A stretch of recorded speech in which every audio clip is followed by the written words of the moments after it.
Chapter 5. The method of ascent from the abstract to the concrete in Marx's Capital. Concrete fullness of abstraction and analysis as a condition of theoretical synthesis. We shall now turn to a consideration of the logical structure of Capital, comparing it both with the logic of Ricardian thought and the theoretical views of Marx's predecessors in the field of logic.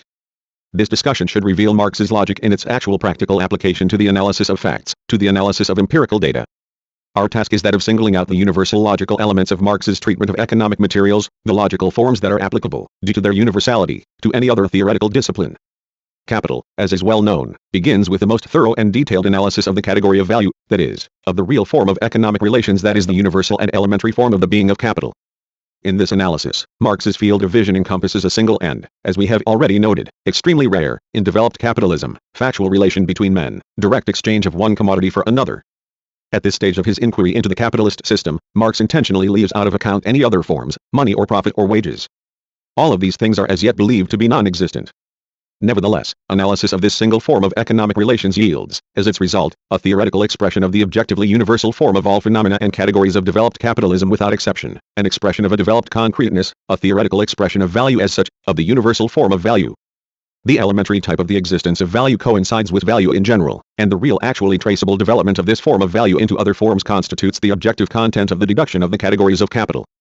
Deduction in this conception, unlike the Ricardian one, loses its formal character. Here it directly expresses the real content of some forms of economic interaction from others. That is precisely the point missing in the systems of Ricardo and of his followers from the bourgeois camp. The conception of a universal concept underlying the entire system of the categories of science, applied here by Marx, cannot be explained by the specificity of the subject matter of political economy. It reflects the universal dialectical law of the unfolding of any objective concreteness, natural, socio-historical, or spiritual. This conception is of great significance for any modern science. To give a concrete theoretical definition of life as the basic category of biology, to answer the question of what is life in general, life as such, one ought to act in the same way as Marx acted with value in general, that is, one should undertake a concrete analysis of the composition and mode of existence of an elementary manifestation of life, the elementary protein body. That is the only way of obtaining a real definition and of revealing the essence of the matter. Only in this way, and not at all by abstraction of the general features of all phenomena of life without exception, can one attain a really scientific and materialist conception of life, creating the concept of life as such. The situation is the same in chemistry. The concept of chemical element as such, of chemical element in general, cannot be worked out through abstraction of the general and identical features that helium has in common with uranium or silicon with nitrogen, or the common features of all the elements of the periodic table. The concept of chemical element may be formed by detailed consideration of the simplest element of the system, hydrogen. Hydrogen appears in this case as the elementary structure in the decomposition of which chemical properties of matter disappear in general, whether the analytical decomposition is performed in an actual experiment or only mentally. Hydrogen is therefore a concrete universal element of chemism. The universal necessary laws that emerge and disappear with it, are the simplest laws of the existence of the chemical element in general. As elementary and universal laws they will occur in uranium, gold, silicon, and so on. And any of these more complex elements may in principle be reduced to hydrogen, which, by the way, happens both in nature and in experiments with nuclear processes. In other words, what takes place here is the same living mutual transformation of the universal and the particular, of the elementary and the complex which we observed in the categories of capital, where profit emerges as developed value, as a developed elementary form of commodity, to which profit is continually reduced in the real movement of the economic system and therefore in thought reproducing this movement. Here as everywhere else, the concrete universal concept registers a real objective elementary form of the existence of the entire system rather than an empty abstraction. Value in general, value as such, life in general, chemical element, all these concepts are fully concrete. This means that the reality reflected in them is the reality objectively existing at present, or at any time in the past, existing by itself as an elementary and further indivisible instance of the given concreteness. That is exactly why it can be singled out as a specific object of consideration and may be studied and obtained by experiment. If one were to conceive value, just as any other universal category, only as a reflection of abstract universal features existing in all developed particular phenomena without exception, it could not be studied as such, all these developed phenomena strictly ignored. Analysis of the universal would in this case be impossible in any other form except that of formal analysis of the concept. In the centrally given world, there can be no animal in general or chemical element as such or value as reflections of abstract general features. They indeed exist only in the head. Ricardo had not the slightest inkling that value should he studied concretely in its form, that it might in general be studied as such, in strictest abstraction from profit, rent, interest, capital, and competition. His abstraction of value therefore is, as Marx showed, doubly defective. On the one hand, he, Ricardo, must be reproached for not going far enough, for not carrying his abstraction to completion. For instance, when he analyses the value of the commodity, he at once allows himself to be influenced by consideration of all kinds of concrete conditions. On the other hand, one must reproach him for regarding the phenomenal form as immediate and direct proof or exposition of the general laws, and for failing to interpret it. In regard to the first, his abstraction is too incomplete. In regard to the second, it is formal abstraction which in itself is wrong. It is not difficult to formulate Marx's own view of the universal category assumed by this evaluation. Abstraction must be, first, complete, and second, meaningful rather than formal. Only then will it be correct and objective. What does that mean, however? We have shown already that fullness of abstraction assumes that it directly expresses something quite different from abstract universal features inherent in absolutely all particular phenomena to which this universal abstraction refers. Rather, it expresses the concrete characteristics of the objectively simplest further indivisible element of a system of interaction, a cell of the analyzed whole. In the capitalist system of interaction between men in social production of material life, this cell turned out to be a commodity, the elementary commodity form of interaction. In biology, this cell is apparently the simplest protein structure. In the physiology of the higher nervous activity, the conditioned reflex, etc. At this point, the question of the beginning of science, of the basic universal category underlying the entire system of the concrete categories of science, is closely linked with the question of concreteness of analysis and of the objectively admissible limits of analytical division of the object. Concrete theoretical analysis means that a thing is divided into internally connected, necessary forms of its existence specific to it rather than into components indifferent to its specific nature. Marx's analytical method is diametrically opposed in this respect to the so-called one-sided analytical method, as illustrated by the practice of the classical bourgeois political economy. The one-sided analytical method, inherited by the economists of the 17th and 18th centuries from contemporary mechanistic natural science and the philosophy of empiricism, through Locke, fully corresponds to the conception of objective reality as a kind of aggregate of eternal and immutable constituent elements, identical in any object of nature. According to this conception, cognizing a thing means analyzing it into these eternal and immutable constituents and then comprehending the mode of their interaction within this thing. Labor, need, profit in the theory of Smith and Ricardo are in this respect just as striking an example of one-sided analytical abstractions, in which the entire concrete historical definiteness of the object is extinguished, as the particle of Cartesian physics, Newton's atom and similar categories of the science of that time.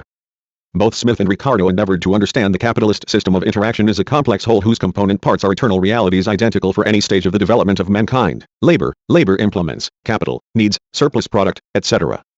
This operation of analytical division of the object can always be performed both experimentally and mentally. A living rabbit may be analytically decomposed into chemical elements, into mechanical particles, etc.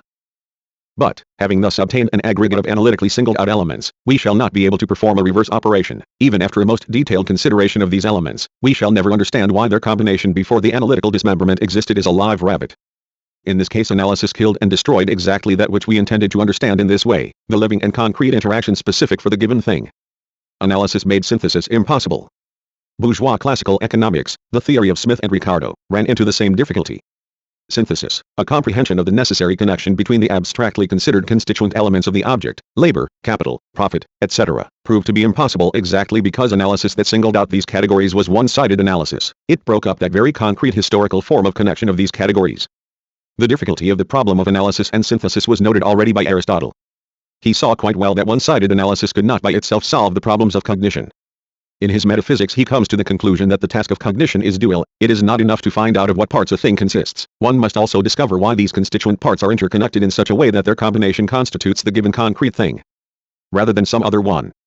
A thing given in contemplation is not difficult to analyze into its constituent elements. The chair is black, made of wood, with 4 legs, heavy, with a round seat, etc., etc. That is an elementary example of empirical analysis and at the same time an example of empirical synthesis of abstract definitions in a judgment about a thing.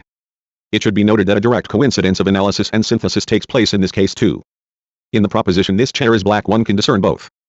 On the one hand, that is pure synthesis, a combination of two abstractions in a proposition. On the other hand, it is just as pure analysis, a singling out of two different definitions in a centrally given image. Both analysis and synthesis take place simultaneously in an utterance of an elementary proposition, judgment, concerning a thing. In this example, however, the guarantee and basis of correctness of analysis and synthesis is direct contemplation. In it, the features synthesized in the proposition appear as combined and at the same time distinct. Contemplation itself is the basis and criterion of correctness of the analytic singling out of abstractions linked in the proposition. It is thus easy to understand the coincidence of analysis and synthesis in a proposition concerning an individual fact, in an utterance expressing the actual state of things. It is much more difficult to understand the relation between analysis and synthesis in a theoretical proposition that has to be based on better grounds than mere indication of the fact that a thing appears in contemplation in a certain aspect rather than some other one. The proposition "all swans are white" does not present any difficulties for comprehension from the point of view of logic precisely because it does not express the necessity of the connection between the two definitions. The proposition "all objects of nature are extensive" is quite a different matter. A swan may just as well be non-white, whereas the proposition all objects of nature are extensive implements a necessary synthesis of two definitions. Unextended objects of nature are non-existent, and contrariwise, there can be no extension that would not be an attribute of an object of nature. In other words, a theoretical proposition is a linking of abstractions each of which expresses a definiteness without which the thing ceases to be what it is. It ceases to exist as a given thing. A swan may be painted any color other than white, it will not cease to be a swan. But extension cannot be taken away from an object of nature without destroying that object itself. A theoretical proposition must therefore contain only those abstractions which express the forms of existence of the given object necessarily inherent in it. What is to guarantee that a proposition connects precisely these abstract definitions? Empirical contemplation of a thing cannot answer this question. To separate the necessary form of the being of a thing from one that may or may not exist, without impairing the existence of a thing as the given concrete thing, a swan, a body of nature, labor, etc., one should proceed from contemplation to the sensually practical experiment, to man's social practice in its entirety. It is only the practice of social mankind, that is, the totality of historically developing forms of actual interaction of social man with nature, that proves to be both the basis and the verification criterion of theoretical analysis and synthesis. How does this real problem present itself in the development of political economy? This can be easily traced by considering the category of labor and the category of value connected with it. Inasmuch as the value category forms the foundation of the entire theory and the theoretical basis of all other generalizations, the conception of labor as the substance of value determines the theoretical understanding of all other phenomena of the capitalist system. Is the proposition the substance of value is labor true? It is not. This theoretical proposition, judgment, is tantamount in its theoretical significance to the proposition man is by nature a private proprietor, an assertion that being a private proprietor is the same kind of attribute in man's nature, as extension in a body of nature. In other terms, a consideration of the empirically given situation reveals abstract characteristics none of which is necessarily contained in the nature of labor and value. Marx gave a lucid explanation of the whole matter. A historically transient property of labor is here taken for a characteristic expressing its absolute inner nature. By far not all labor creates value, not any historically concrete form of labor, in the same way that it is not man as such that is an owner of private property but a historically concrete man within a definite, historically concrete form of social being. But how is one to distinguish between that which is inherent in a historically definite form of man's existence, and that which is inherent in man in general? This can only be done by a detailed analysis of the reality on which a theoretical judgment is passed from the standpoint of the entire practice of mankind. The latter is the only criterion which permits confidently to abstract or analytically reveal a definition that would express the form of being that is the object's attribute. Both at the time of Smith and Ricardo and in Marx's time man's being as a private proprietor was an empirically universal fact.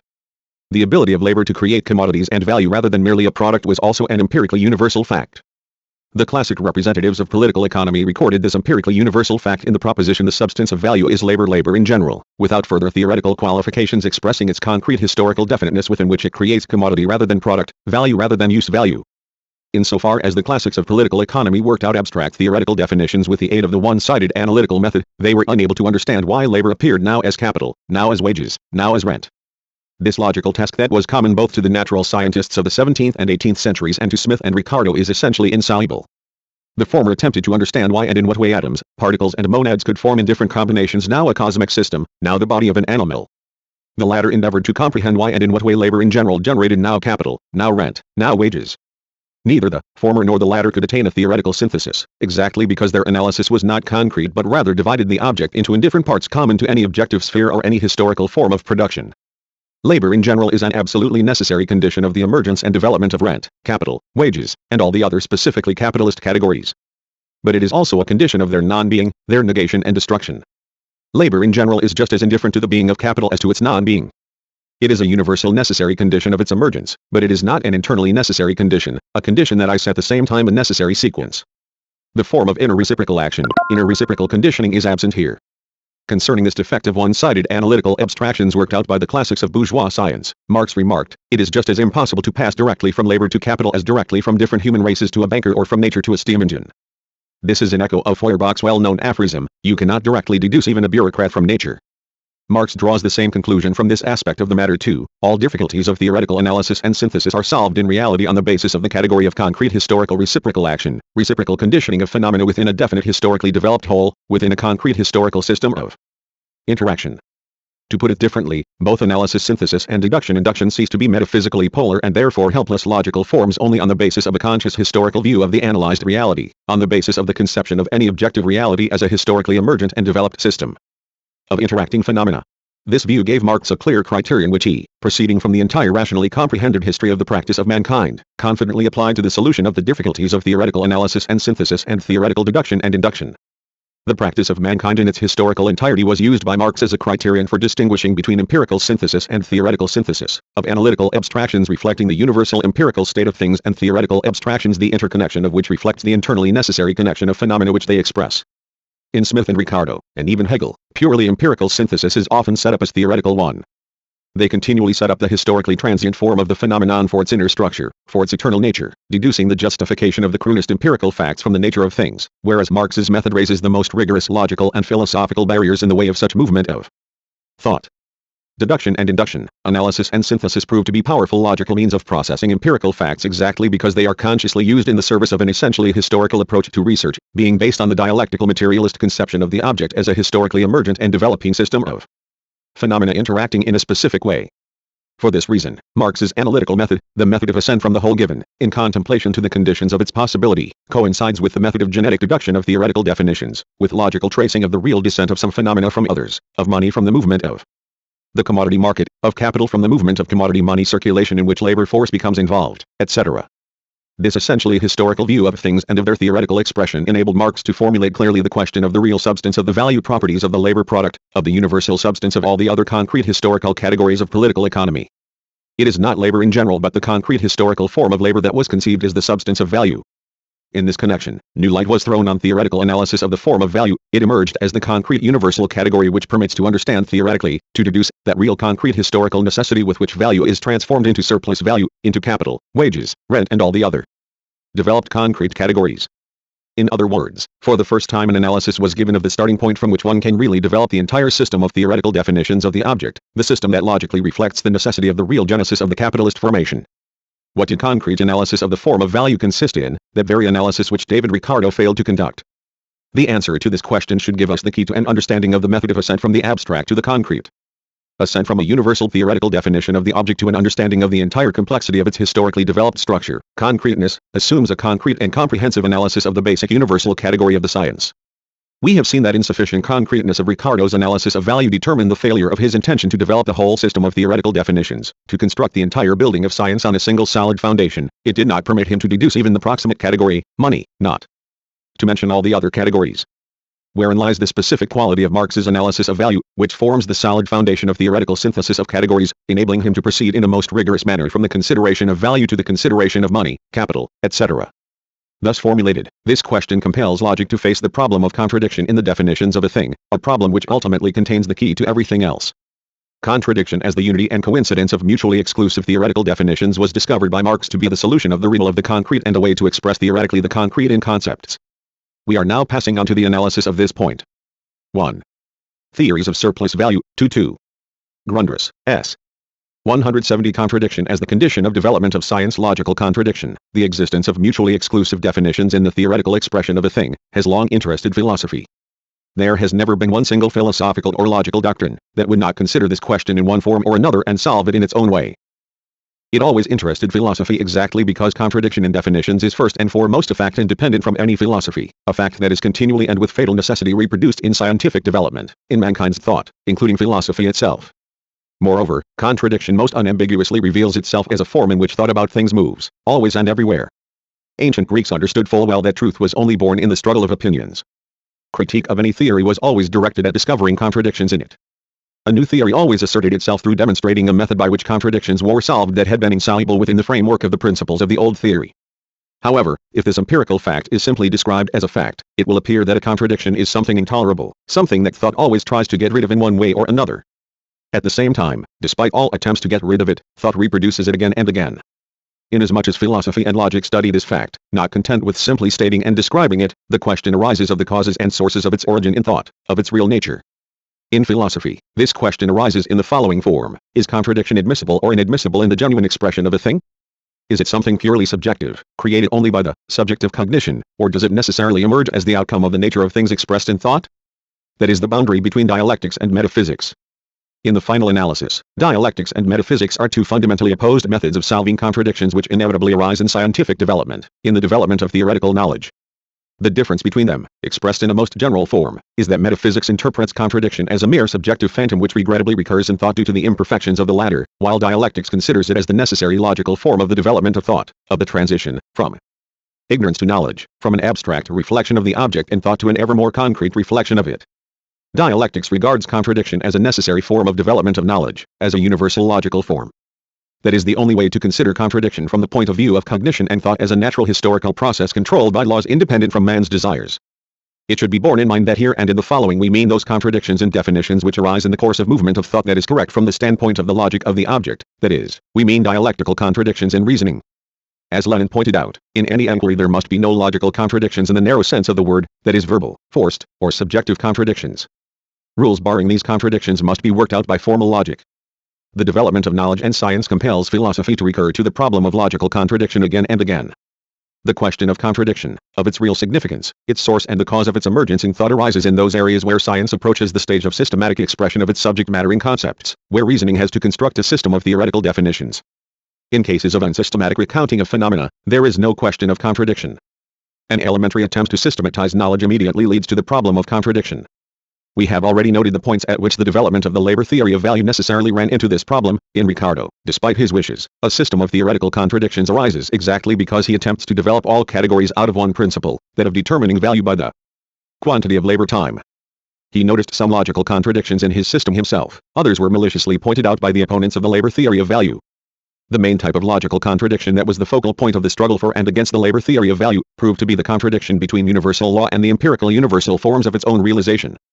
Attempts to deduce from the universal law theoretical definitions of developed concrete phenomena that regularly recur on the surface of the capitalist production and distribution of commodities, resulted in paradoxical conclusions at every step. A phenomenon, say, profit, is, on the one hand, included in the sphere of action of the law of value, its necessary theoretical definitions are deduced from the law of value. But, on the other hand, its specific distinctive feature proves to be contained in a definition which directly contradicts the formula of the universal law. This fatal contradiction manifested itself all the more clearly, the more efforts were made to get rid of it. Contradictions are by no means a privilege of political economy that studies the antagonistic reality of economic relations between classes. Contradictions are inherent in any modern science. Suffice it to recall the circumstances of the birth of the theory of relativity. Attempts to explain certain phenomena established in the Michelson experiments in terms of the categories of classical mechanics resulted in the appearance, within the system of concepts of classical mechanics, of absurd, paradoxical contradictions in principle insoluble in these terms, and Einstein's brilliant hypothesis was put forward as a means of solving these contradictions. The theory of relativity did not, of course, eliminate contradictions from physics.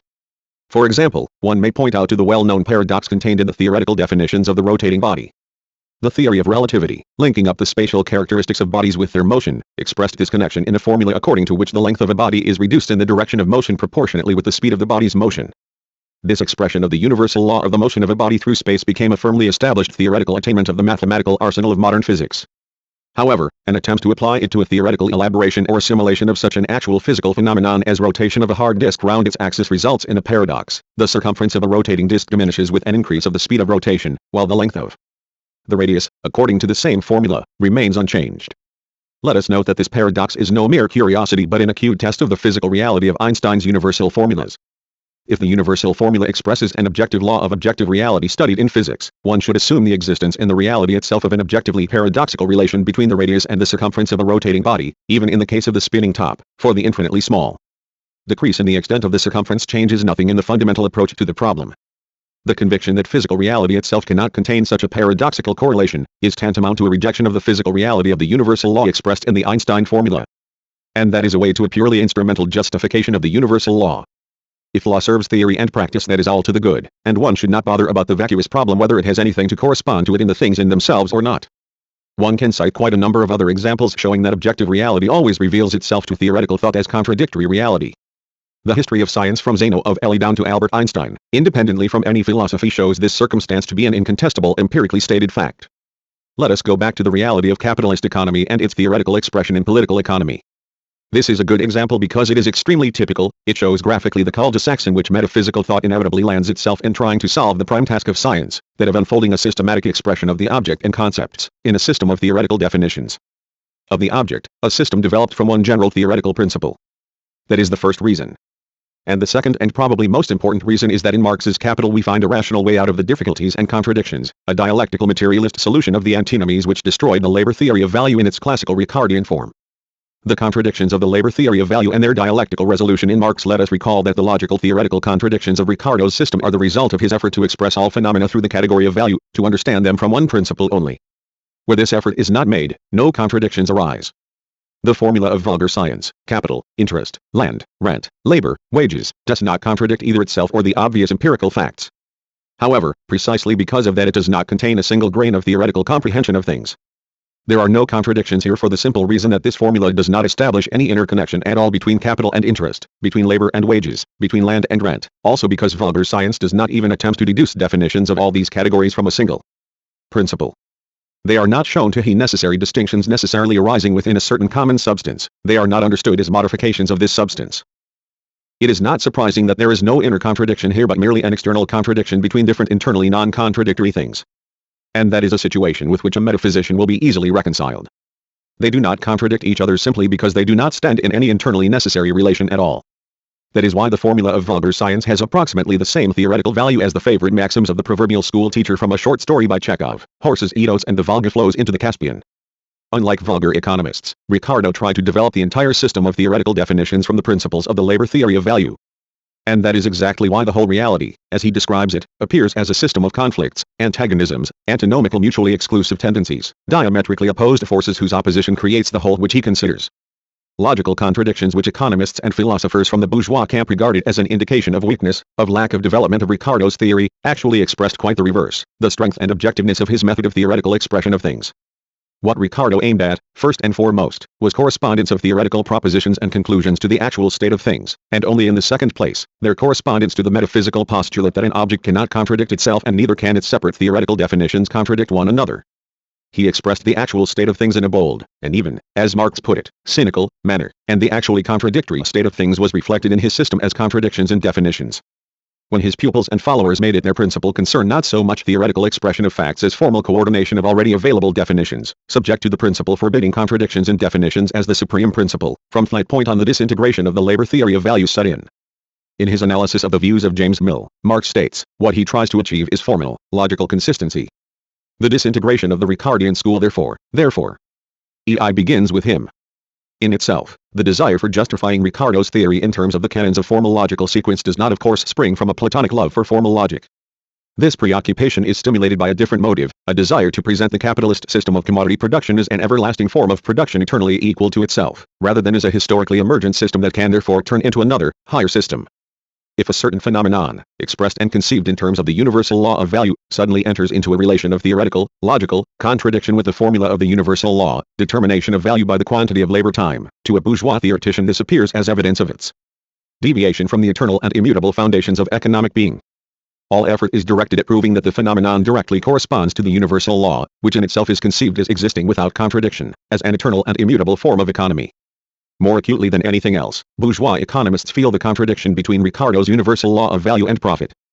An attempt to express the phenomena of profit in terms of the category of value, to apply the labor theory of value to profit, reveals, already in Ricardo, contradictions in the definition.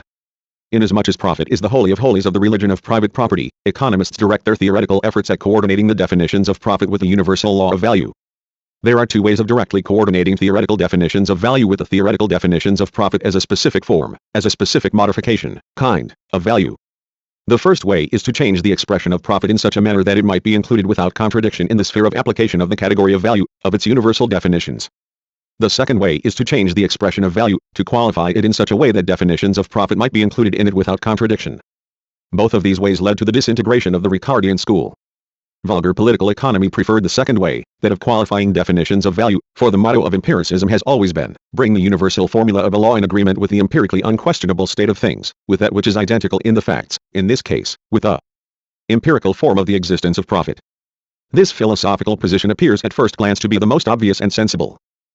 Its realization, however, is impossible unless the universal theoretical propositions of the labor theory of value, the very concept of value, are sacrificed. Let us consider in detail why and in what way this necessarily comes about.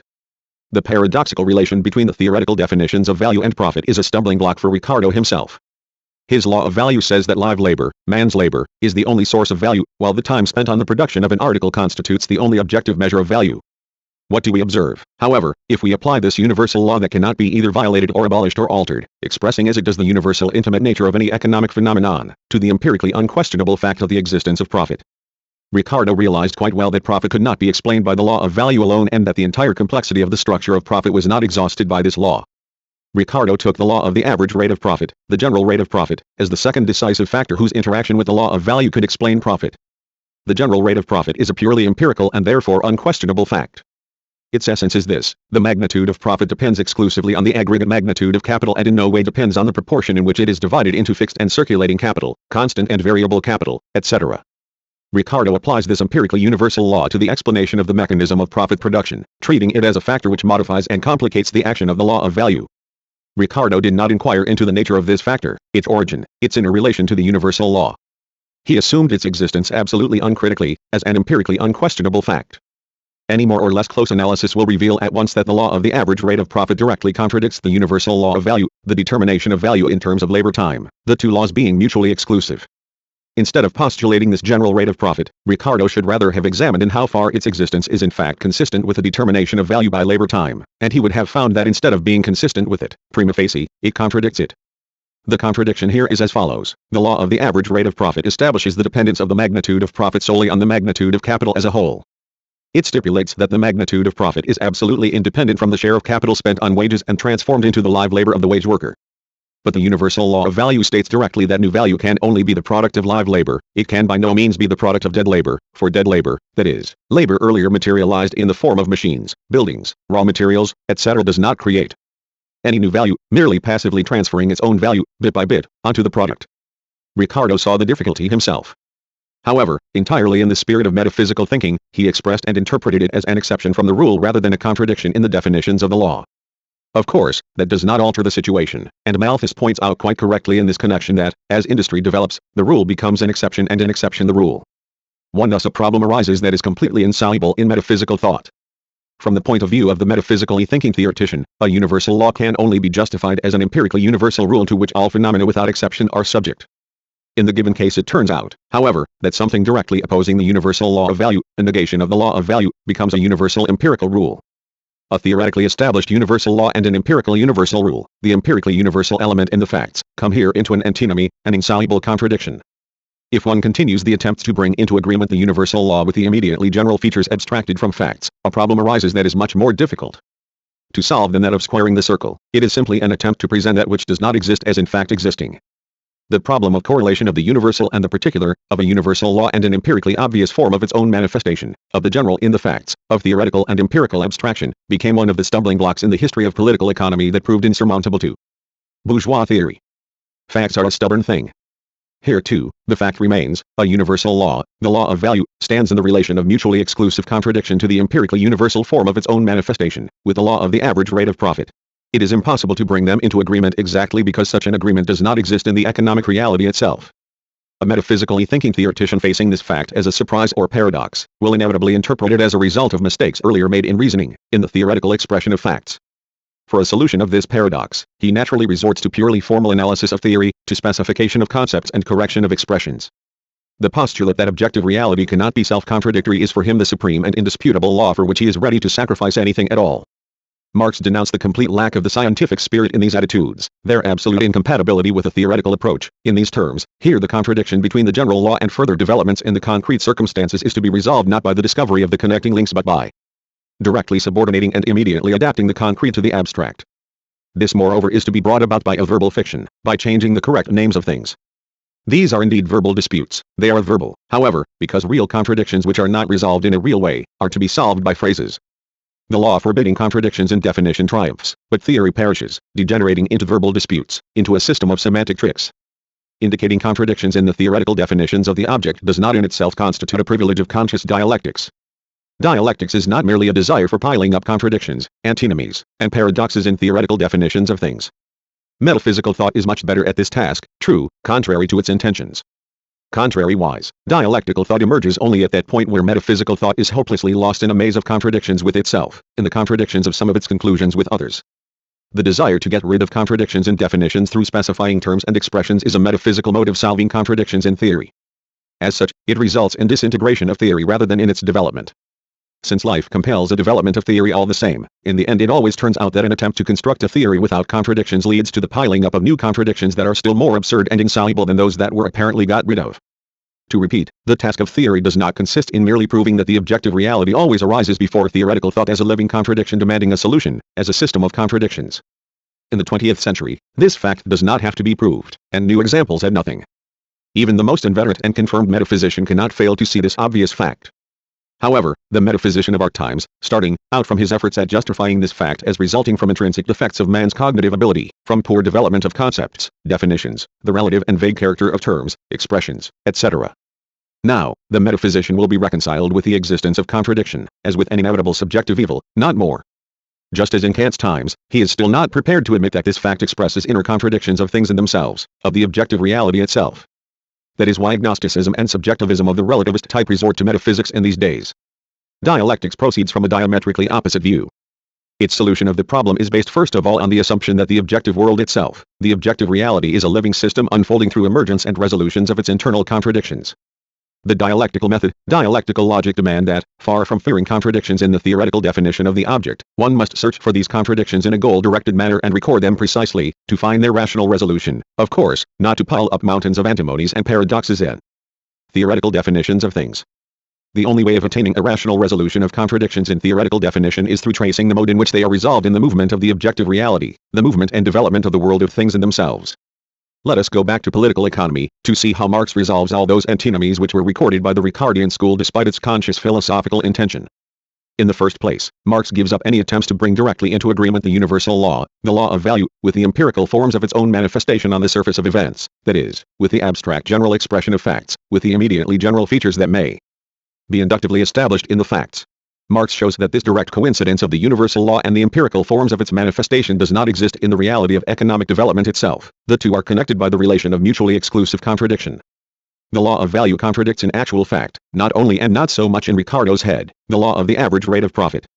In an attempt to prove their coincidence, crass empiricism turns into false metaphysics, scholasticism, which toils painfully to deduce undeniable empirical phenomena by simple formal abstraction directly from the general law, or to show by cunning argument that they are in accordance with that law. Finally, realizing the impossibility of doing so, the empiricist will in this case draw the conclusion that the formulation of the universal law is incorrect and will correct it.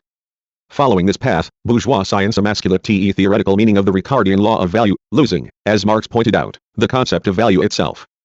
This loss of the value concept occurred in the following way: to bring the law of value into agreement with that of the average rate of profit and other irrefutable phenomena of economic reality contradicting it, McCulloch changed the concept of labor as the substance of value. Here is his definition of labor. Labor may properly be defined to be any sort of action or operation, whether performed by man, the lower animals, machinery, or natural agents, that tends to bring about any desirable result. By means of this definition, McCulloch gets rid of the Ricardian contradictions.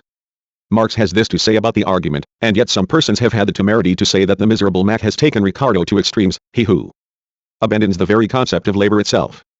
This abandonment of the concept is inevitable given the desire to construct a system of theoretical definitions without contradictions between a universal law and the empirical form of its own manifestation. Marx's mode of action is different in principle. In his system, the theoretical definitions do not eliminate the contradictions which horrify the metaphysician who does not know any other logic but the formal one. If one should take a theoretical proposition from the first volume of Capital and confront it with a theoretical proposition from the third volume, it will appear that the two are in logical contradiction with each other. In the first volume it is shown, for instance, that surplus value is exclusively the product of that part of capital which is expended on wages, which became the live labor of a wage worker, that is, the product of the variable part of capital and only of that part. But a proposition from the third volume reads as follows: however that may be, the outcome is that surplus value springs simultaneously from all portions of the invested capital. The contradiction established by the Ricardian school has not thus disappeared here but is on the contrary shown to be the necessary contradiction of the very essence of production of surplus value. That was precisely why the bourgeois economists, after the publication of the third volume of Capital, triumphantly stated that Marx had not been able to resolve the antinomies of the labor theory of value, that he had not made true the promises given in the first volume, and that the entire Capital was nothing but a speculative dialectical trickery. The logical philosophical basis of these reproaches was again the metaphysical conception that a universal law was proved by facts only when it could be brought into agreement without contradictions directly with the general empirical form of the phenomenon, with the general features and facts open to direct contemplation. That is exactly what we do not find in Capital, and the vulgar economist raises a shout that the propositions of the third volume refute those of the first, insofar as they are in relations of mutually exclusive contradiction with them. In the empiricist's eyes that is evidence of the falsity of the law of value, a proof that this law is the purest mystification contradicting reality and having nothing in common with it. At this point, vulgar empiricism of bourgeois economists was supported by the Kantians. For instance, Conrad Schmidt seemingly agreed with Marx's analysis, with one reservation. However, he declares the law of value within the capitalist form of production to be a pure, although theoretically necessary, fiction. The reason why the Kantians regard this law as a speculative hypothesis or fiction is that it cannot be justified in terms of the immediately general and the empirically unquestionable phenomena. The general in the phenomena, the law of the average rate of profit, is something diametrically opposed to the law of value, something that contradicts it and excludes it. In the Kantians' view, it is therefore no more than an artificially constructed hypothesis, a theoretically necessary fiction, by no means a theoretical expression of the objectively universal law to which all pertinent phenomena are subject. The concrete thus contradicts the abstract in Marx's Capital, and this contradiction does not disappear because of the fact that a whole chain of mediating links is established between the two, but rather is proved as the necessary contradiction of economic reality itself, not as the consequence of the theoretical drawbacks of the Ricardian conception of the law of value. The logical nature of this phenomenon may well be demonstrated by means of an easier example which does not require special knowledge in the field of political economy. In quantitative mathematical description of certain phenomena, self-contradictory systems of equations are very often obtained, in which there are more equations than unknown quantities, e.g. x plus x equals 250, x plus 50x equals 103. The logical contradiction is patently obvious here, yet the system of equations is quite real. Its reality will become apparent on condition that x here denotes 1 kopeck, and the addition of kopecks takes place not only and not so much in the head but in the savings bank too, which puts to an account 3% interest per annum. Under these concrete, and quite real, conditions, the addition of kopecks is quite precisely expressed by the above contradictory system of equations. Contradiction is here a direct expression of the fact that in reality it is not speculative pure quantities that are added, or subtracted, or divided, or raised to a power, etc., but qualitatively definite magnitudes, and that the purely quantitative addition of these magnitudes produces at some point a qualitative leap, disrupting the ideal quantitative process and resulting in a paradox in the theoretical expression. Any science runs into this problem at every step. Let us take an elementary example. It was established that as the temperature of a gas decreases by 1 degree, its volume diminishes by 1/273. Within certain limits, the behavior of gases is strictly consistent with this law. At very low temperatures, however, the figures are quite different. The contradiction, lack of agreement between the basic law and the mathematical expression of its action at very low temperatures is evidence of the fact that at some point a new factor emerges, caused by the same lowering of the temperature, which affects the proportion. It does not prove at all that the contradictory numerical expressions are wrong. Science has long learned a way to treat these contradictions properly. Unwillingness or inability consciously to apply dialectics here results, however, in the view of mathematics as a theoretically necessary fiction, a purely artificial instrument of the intellect. Modern positivists speak of mathematics, which runs into these paradoxes at every step, exactly in the same manner in which Conrad Schmidt discussed value. They justify pure mathematics also in an entirely pragmatic, instrumentalist way, only as an artificially invented mode of the subject's spiritual activity which for some unknown reason yields the desired result. The grounds for this attitude to mathematics are the real circumstance that direct application of mathematical formulas to the real qualitative development of phenomena, to real concreteness, invariably and inevitably loads to a paradox, to a logical contradiction in mathematical expression. In this case, however, just as in political economy, the contradiction is not at all a result of errors made by thought in the theoretical expression of the phenomenon. It is a direct expression of the dialectics of the phenomena themselves. A real resolution of this contradiction may only consist in further analysis of all the concrete conditions and circumstances in which the phenomenon is realized, and in revealing the qualitative parameters which disrupt the purely quantitative series at a certain point. The contradiction does not in this case demonstrate falsity of the mathematical expression or its erroneousness, but something quite different, the falsity of the view that the given expression defines the phenomenon in an exhaustive manner. The equations x plus x equals 2, 50x plus 50x equals 103 express quite precisely the quantitative aspect of the underlying fact, and seem absurd only until the concrete objective meaning of the unknown quantity is established and the concrete conditions are specified in which addition of these unknown quantities takes place. One can certainly envisage a case where contradiction in equations of the illustrated type will be an indication and a form of manifestation of imprecision or errors made by the subject. Assume that the real value of x, for instance, equals 1.0286, objectively, independently of the subject performing the measurement, of the scale of measurement and of the resolution of the measuring device. Assume also that no qualitative change occurs as a result of addition of the x's. In this case the logical contradiction in the mathematical expression will be quite different from the above in origin and objective meaning. It will merely be evidence of error or imprecision in measurement, of insufficient resolution power of the measuring device, crude scale, etc. The contradiction is here to be blamed on the subject and only on the subject who, in measuring the sum of two x's, was unable to notice and express the difference between 2 and 2.056, and in measuring the sum of 100 such x's obtained a result in which the difference manifested itself quite clearly. This logical contradiction is naturally solved in quite a different manner from the first case. However, it is quite impossible to conclude from the formal mathematical structure of the equations alone with which particular case we are dealing and in what way the contradiction must be resolved. Both cases require additional concrete analysis of the reality in the expression of which the contradiction was manifested. The difference between dialectics and metaphysics on this score does not at all lie in the fact that metaphysics immediately declares any contradiction in the definitions of the object an intolerable evil while dialectics regards it as virtue and truth. That is only true of metaphysical logic, but dialectics does not at all consist in asserting the opposite. That would not be dialectics but merely inverted metaphysics, that is, sophistry. Dialectics does not at all negate the fact that purely subjective contradictions may and very often do figure in cognition, contradictions that have to be got rid of as soon as possible. However, it is quite impossible to conclude from the external, formal mathematical or verbal syntactical, form of an equation or proposition with what contradiction we are dealing in each particular case. Since metaphysical logic in any case regards contradiction in definitions as a purely subjective evil, as a result of errors and inaccuracies made earlier by thought, contradictions in the way of movement of thought become insurmountable difficulties for it. If a contradiction arises in this framework, metaphysical logic forbids further development of thought, recommending to go back and to find at any cost the mistaken previous reasoning which resulted in contradiction. Until contradiction is shown to be the subject's error, there is a ban on the advance of thought. Dialectics does not at all negate a certain usefulness of checking and double-checking the previous course of reasoning, neither does it negate that in some cases the checks may reveal the contradiction to be a result of error or inaccuracy. What dialectics does reject is something different, namely that a formula may be worked out that would permit to recognize logical, that is, subjective, contradictions resulting from inaccuracy or carelessness without recourse to analysis of knowledge in its real objective content. That is the underlying claim of both classical formulations of exclusion of contradictions, the Aristotelian and the Leibniz-Kantian. According to the first, any proposition is forbidden which expresses a contradiction of the object to itself at one and the same time and in one and the same relation. According to the second, any proposition or utterance is forbidden which ascribes to a concept a predicate, or attribute, contradicting it. The ban in its Aristotelian formulation applies, as has long been established, to the proposition expressing the famous paradox of Zone concerning the flying arrow. That is why all logicians endeavoring to raise the Aristotelian ban to an absolute, have for 2,000 years made attempts, as persistent as they have been unsuccessful, to present this paradox as the result of errors in the expression of facts. They run the risk of spending another 2,000 years of vain effort, for Zeno expressed in the only possible, and therefore the only correct, form an extremely typical case of the dialectical contradiction contained in any fact of transition, motion, change, or transformation. On the other hand, the Leibniz-Kantian formula will absolutely forbid a proposition like this: the ideal is the material transplanted into the human head and transformed in it. This proposition also expresses a transition of the opposites into each other. It therefore naturally defines the subject, through a predicate that cannot be immediately connected with it. The ideal as such is not material, it is non-material, and vice versa.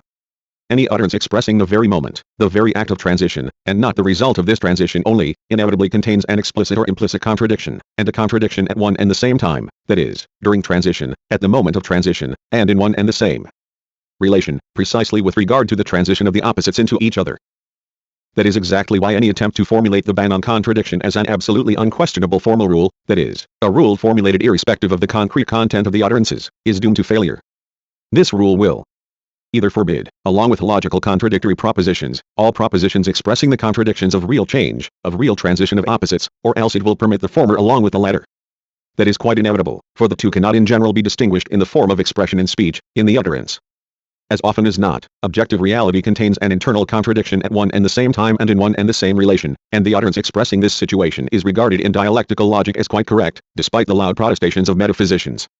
Thus, if a contradiction in definitions of a thing necessarily emerged as a result of the movement of thought by the logic of facts characterizing the movement, change of development of the thing, the transition of its different elements into each other, that is not a logical contradiction, though it might have all the formal indications of such, but a quite correct expression of an objective dialectical contradiction. Contradiction is not in this case an insurmountable barrier in the way of the movement of the investigating thought but, on the contrary, a springboard for a decisive leap forward in a concrete investigation, in further processing of empirical data into concepts. But this leap, characteristic of the dialectical development of concepts, only becomes possible because contradiction appears in reasoning always as a real problem, the solution of which is attained through further concrete analysis of concrete facts, through finding those real mediating links through which the contradiction is resolved in reality. The really serious problems in science have always been solved in this way. For instance, the philosophy of dialectical materialism, for the first time in history, was able to formulate and solve the problem of consciousness exactly because it approached this problem with a dialectical conception of contradiction. The old metaphysical materialism ran at this point into an obvious contradiction. On the one hand, the proposition advocated by any kind of materialism asserts that matter, objective reality, is primary, whereas consciousness is a reflection of this reality, that is, it is secondary. But, if one takes abstractly a single isolated fact of man's goal-directed activity, the relation between consciousness and objectiveness is the reverse. The architect first builds a house in his consciousness and then brings objective reality, with the worker's hands, in agreement with the ideal plan he has worked out. If one were to express this situation in philosophical categories, it would apparently contradict the general proposition of materialism, be in logical contradiction to it. What is primary here is consciousness, the ideal plan of activity, while the sensual objective implementation of this plan is something secondary or derivative. Materialists of the pre-Marxian epoch in philosophy could not, as we know, cope with this contradiction. As far as theoretical consciousness was concerned, they advocated the point of view of reflection, the proposition that being is primary and consciousness secondary. But, as soon as the debate switched to man's goal-directed activity, metaphysical materialism was unable to make head or tail of the situation. It is not accidental that all materialists before Marx were pure idealists in the conception of the history of society. Here they accepted the diametrically opposed principle of explanation in no way connected with the principle of reflection. In the theories of the French Enlighteners, two unreconciled antimonic principles of explanation of human cognition and activity coexisted peacefully. Marx and Engels showed that metaphysical materialism continually lapsed into this contradiction because it failed to see the real mediating link between objective reality and consciousness, it failed to grasp the role of practice. By discovering this mediating link between thing and consciousness, dialectical materialism solved the problem concretely, explaining the subject's very activity from a single universal principle and thereby fully implementing the principle of materialism in the conception of history. The contradiction was in this way removed, concretely resolved, and explained as necessarily appearing. This contradiction is eliminated in metaphysical materialism through abstract reduction of definitions of consciousness to definitions of matter. This solution, however, leaves the real problem untouched. The facts that were not included directly and abstractly into the sphere of application of the proposition on the primacy of matter, facts of man's conscious activity, were not, of course, thereby eliminated from reality. They were merely eliminated from the consciousness of the materialist. As a result, materialism could not put an end to idealism even within its own theory. For this reason, metaphysical materialism did not liquidate the real grounds on which, again and again, idealist conceptions of the relationship between matter and spirit emerged. Only the dialectical materialism of Marx, Engels, and Lenin proved capable of solving this contradiction, retaining the basic promise of any materialism but implementing this premise concretely in the understanding of the birth of consciousness from the practical sensual activity changing things. In this way, contradiction was shown to be a necessary expression of a real fact in its origin, rather than eliminated or declared to be false and invented. Idealism was thereby dislodged from its most solid shelter, speculation on facts concerning the subject's activity in practice and cognition. Such is in general the way for solving theoretical contradictions in dialectics. They are not rejected or eliminated but concretely resolved in a new and more profound conception of these facts, in tracing out the entire chain of mediating links which connects the mutually exclusive abstract propositions. The metaphysician always tries to choose one of the two abstract theses, leaving it as abstract as it was before the choice, that is the meaning of the either or formula. Dialectics imposes the requirement of reasoning according to the both and formula, yet it does not at all orientate thought at a eclectic reconciliation of two mutually exclusive propositions, as metaphysicians often impute in the heat of the debate. It orientates thought at a more concrete study of the facts in the expression of which the contradiction arose. That is where dialectics seeks a solution of the contradiction, in a concrete study of facts, in tracing out the entire chain of mediating links between the actually contradictory aspects of reality. In the process, each of the previously abstract propositions is transformed into a moment in a concrete understanding of facts and is explained as a one-sided expression of the real contradictory concreteness of the object, and moreover a concreteness in its development. In development, there is always a point where new reality appears which, though evolving on the basis of previous forms, nevertheless rejects these forms and possesses characteristics contradicting the characteristics of the less developed reality. 3. Theories of surplus value 3-4. Theories of surplus value 2-5 Ibid. 6. Theories of surplus value 3-7 Ibid. 8. Theories of surplus value I-9 Ibid. 10 Ibid. 11. Capital Vol. 312 IBD. Contradiction is a principle of development of theory. Let us further analyze the fundamental difference between deduction of categories in capital and formal logical deduction, that is, the concrete essence of the method of ascent from the abstract to the concrete. We have established that the Ricardian concept of value, that is, a universal category of the system of a science, is an abstraction, an incomplete and formal one, and therefore also incorrect.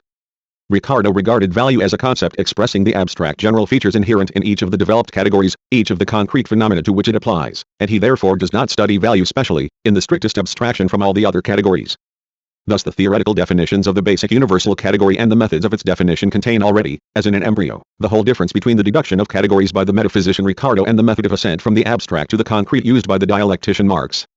Quite consciously, Marx constructs the theoretical definitions of value by a most thoroughgoing concrete analysis of simple commodity exchange, leaving aside, as irrelevant, a host of phenomena that developed on this basis and the categories that express these phenomena. That is, on the one hand, really complete abstraction, and on the other, really meaningful rather than formal, generic abstraction.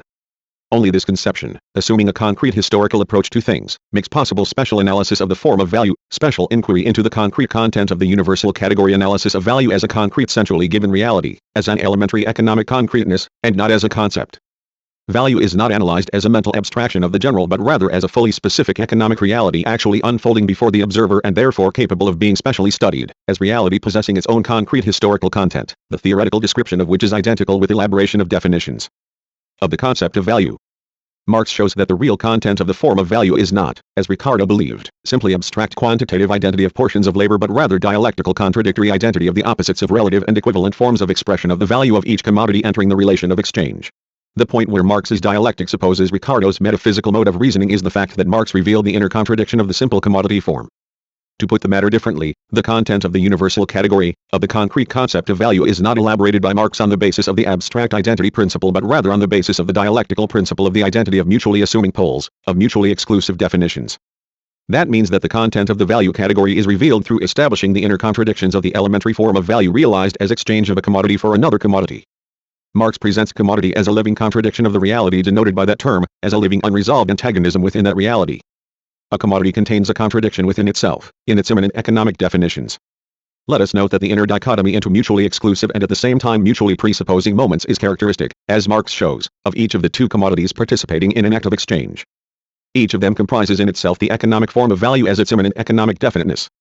In an exchange, in the act of substitution of one commodity for another, this inner economic definiteness of each of the commodities is merely manifested or expressed and in no way created. That is the central point, the understanding of which determines not only the problem of value but also the logical problem of the concrete concept as a unity of mutually exclusive and at the same time mutually presupposing definitions. The phenomenon of actual exchange presents the following picture: one commodity is replaced in the hands of the commodity owner by another, and this replacement is reciprocal. The replacement can only take place when both mutually substitutable commodities are equated as values. The metaphysician will undoubtedly be overjoyed at reading this proposition. Two mutually exclusive definitions cannot in reality be combined in one commodity. A commodity can only assume one of the mutually exclusive economic forms and by no means both of them simultaneously. Does that mean that the dialectician Marx rejects the possibility of combining polar definitions in a concept? It may appear to be so, at first glance. However, a closer analysis of the movement of Marx's thought shows that the matter is not so simple as that. The point here is that the passage quoted here crowns an analysis of the empirical form of manifestation of value and merely leads up to the problem of value as immanent content of each of the commodities. The task of working out a concept expressing this latter still lies ahead. Reasoning, which so far registers the mere form of empirical manifestation of value rather than the inner content of this category, indicates the fact that each of the commodities may assume, in this manifestation of value, only one of its polar forms and not both of them simultaneously. But the form assumed by each of the commodities confronting each other is not value at all but merely an abstract one-sided manifestation of the latter. Value in itself, the concept of which is yet to be established, is a third quantity, something that does not coincide with either of the polar forms taken separately or with their mechanical combination. A closer consideration of exchange shows that the above-mentioned impossibility of coincidence in one commodity of two polar mutually exclusive economic characteristics is nothing but a necessary form of manifestation of value on the surface of phenomena. The opposition or contrast existing internally in each commodity between use value and value, is, therefore, made evident externally by two commodities being placed in such relation to each other, that the commodity whose value it is sought to express, figures directly as a mere use value, while the commodity in which that value is to be expressed, figures directly as mere exchange value. Hence the elementary form of value of a commodity is the elementary form in which the contrast contained in that commodity, between use value and value, becomes apparent. The matter looks quite different, however, when we are not dealing with the external form of manifestation of value but with value as such, as an objective economic reality concealed in each of the commodities confronting each other in an exchange and constituting the hidden, inner nature of each of them. The principle forbidding direct coincidence of mutually exclusive forms of being in one and the same thing and at one and the same time, and consequently in the theoretical expression of this thing, applies, it appears, to the external empirical form of manifestation of analyzed reality, value, in this case. But is directly rejected with respect to the inner content of this reality, to the theoretical definitions of value as such. The inner nature of value is theoretically expressed only in the concept of value. The distinctive feature of the Marxian concept of value is that it is revealed through identity of mutually exclusive theoretical definitions. The value concept expresses the inner relation of the commodity form rather than the external relation of one commodity to another. In the latter, the inner contradiction is not directly manifested but split into contradictions and different relations in one relation. In relation to the owner, the commodity appears as exchange value only. In another, in relation to the owner of the other commodity, it appears, is use value, although objectively there is one, not two relations. To put it differently, a commodity is here considered not in relation to another commodity but in relation to itself reflected through the relation to another commodity. This point contains the mystery of Marxian dialectics, and it is impossible to understand anything either in capital or in its logic unless this point, this kernel of the logic of capital, is properly understood. Value, the inner essence of each commodity, is only manifested or revealed, reflected, in the relation to another commodity. This value, this objective economic reality, is not created or born in the exchange but only manifested in it, being one-sidedly reflected in the other commodity as in a mirror that is only capable of reflecting that side that is turned to it. In the same way the real mirror reflects only man's face, although he also has the back of the head. Being reflected outside, value appears in the form of external opposites that do not coincide in one commodity, as exchange and use values, the relative and the equivalent forms of expression. However, each of the commodities, inasmuch as it is a value, is a direct unity of mutually exclusive and at the same time mutually assuming economic forms. In the phenomenon, in the exchange act, and in its theoretical expression this concrete dual economic nature always appears divided, as it were, into its two abstract moments confronting each other, each of which mutually excludes the other and at the same time assumes it as a necessary condition of its existence, a condition that is not within but outside it. In the concept of value these opposites, abstractly confronting each other in the phenomenon, are united again, though not in a mechanical way but exactly in the way they are united in the economic reality of the commodity itself, as living mutually exclusive and at the same time mutually assuming economic forms of the existence of each commodity, of its immanent content, value. To phrase it differently, the concept of value registers the inner unrest of the commodity form, the inner stimulus of its movement, its self-development, the economic content that is inherent in a commodity prior to any exchange and in no relation to other commodities. Proceeding from the established concept of value as a living dialectically contradictory coincidence of opposites within each separate commodity, Marx confidently and clearly reveals the evolution from the elementary commodity form to the money form, the process of generating money by the movement of the elementary commodity market. What is the crux of the matter here? Where does Marx see the necessity for the transition from the simple, direct, exchange of one commodity for another without money to exchange mediated by money? The need for such a transition is deduced directly from the impossibility to resolve the contradiction of the elementary form of value while remaining within the framework of this elementary form. The point is that each of the commodities entering an exchange relation is a living antinomy. Commodity A can only be in one form of value and not simultaneously in two. But if the exchange is performed in reality, that means that each of the two commodities assumes in the other the very form which the latter cannot take because it already has the opposite form. After all, the other commodity owner did not bring his commodity to the market for someone to measure by it the value of his commodity. He himself must, and wants to, measure the value of his own commodity by the other commodity, that is, he must regard the opposing commodity as an equivalent. But it cannot be an equivalent because it already has the relative form. This relation is absolutely identical on both sides. The owner of linen regards the commodity, the coat, only as an equivalent, and his own commodity only as a relative form. But the coat owner reasons in precisely the opposite way, for him linen is an equivalent, and the coat only an exchange value, only the relative form. And if the exchange does take place, that means, to express the fact of the exchange theoretically, that both commodities mutually measure their value and just as mutually serve as the material in which value is measured.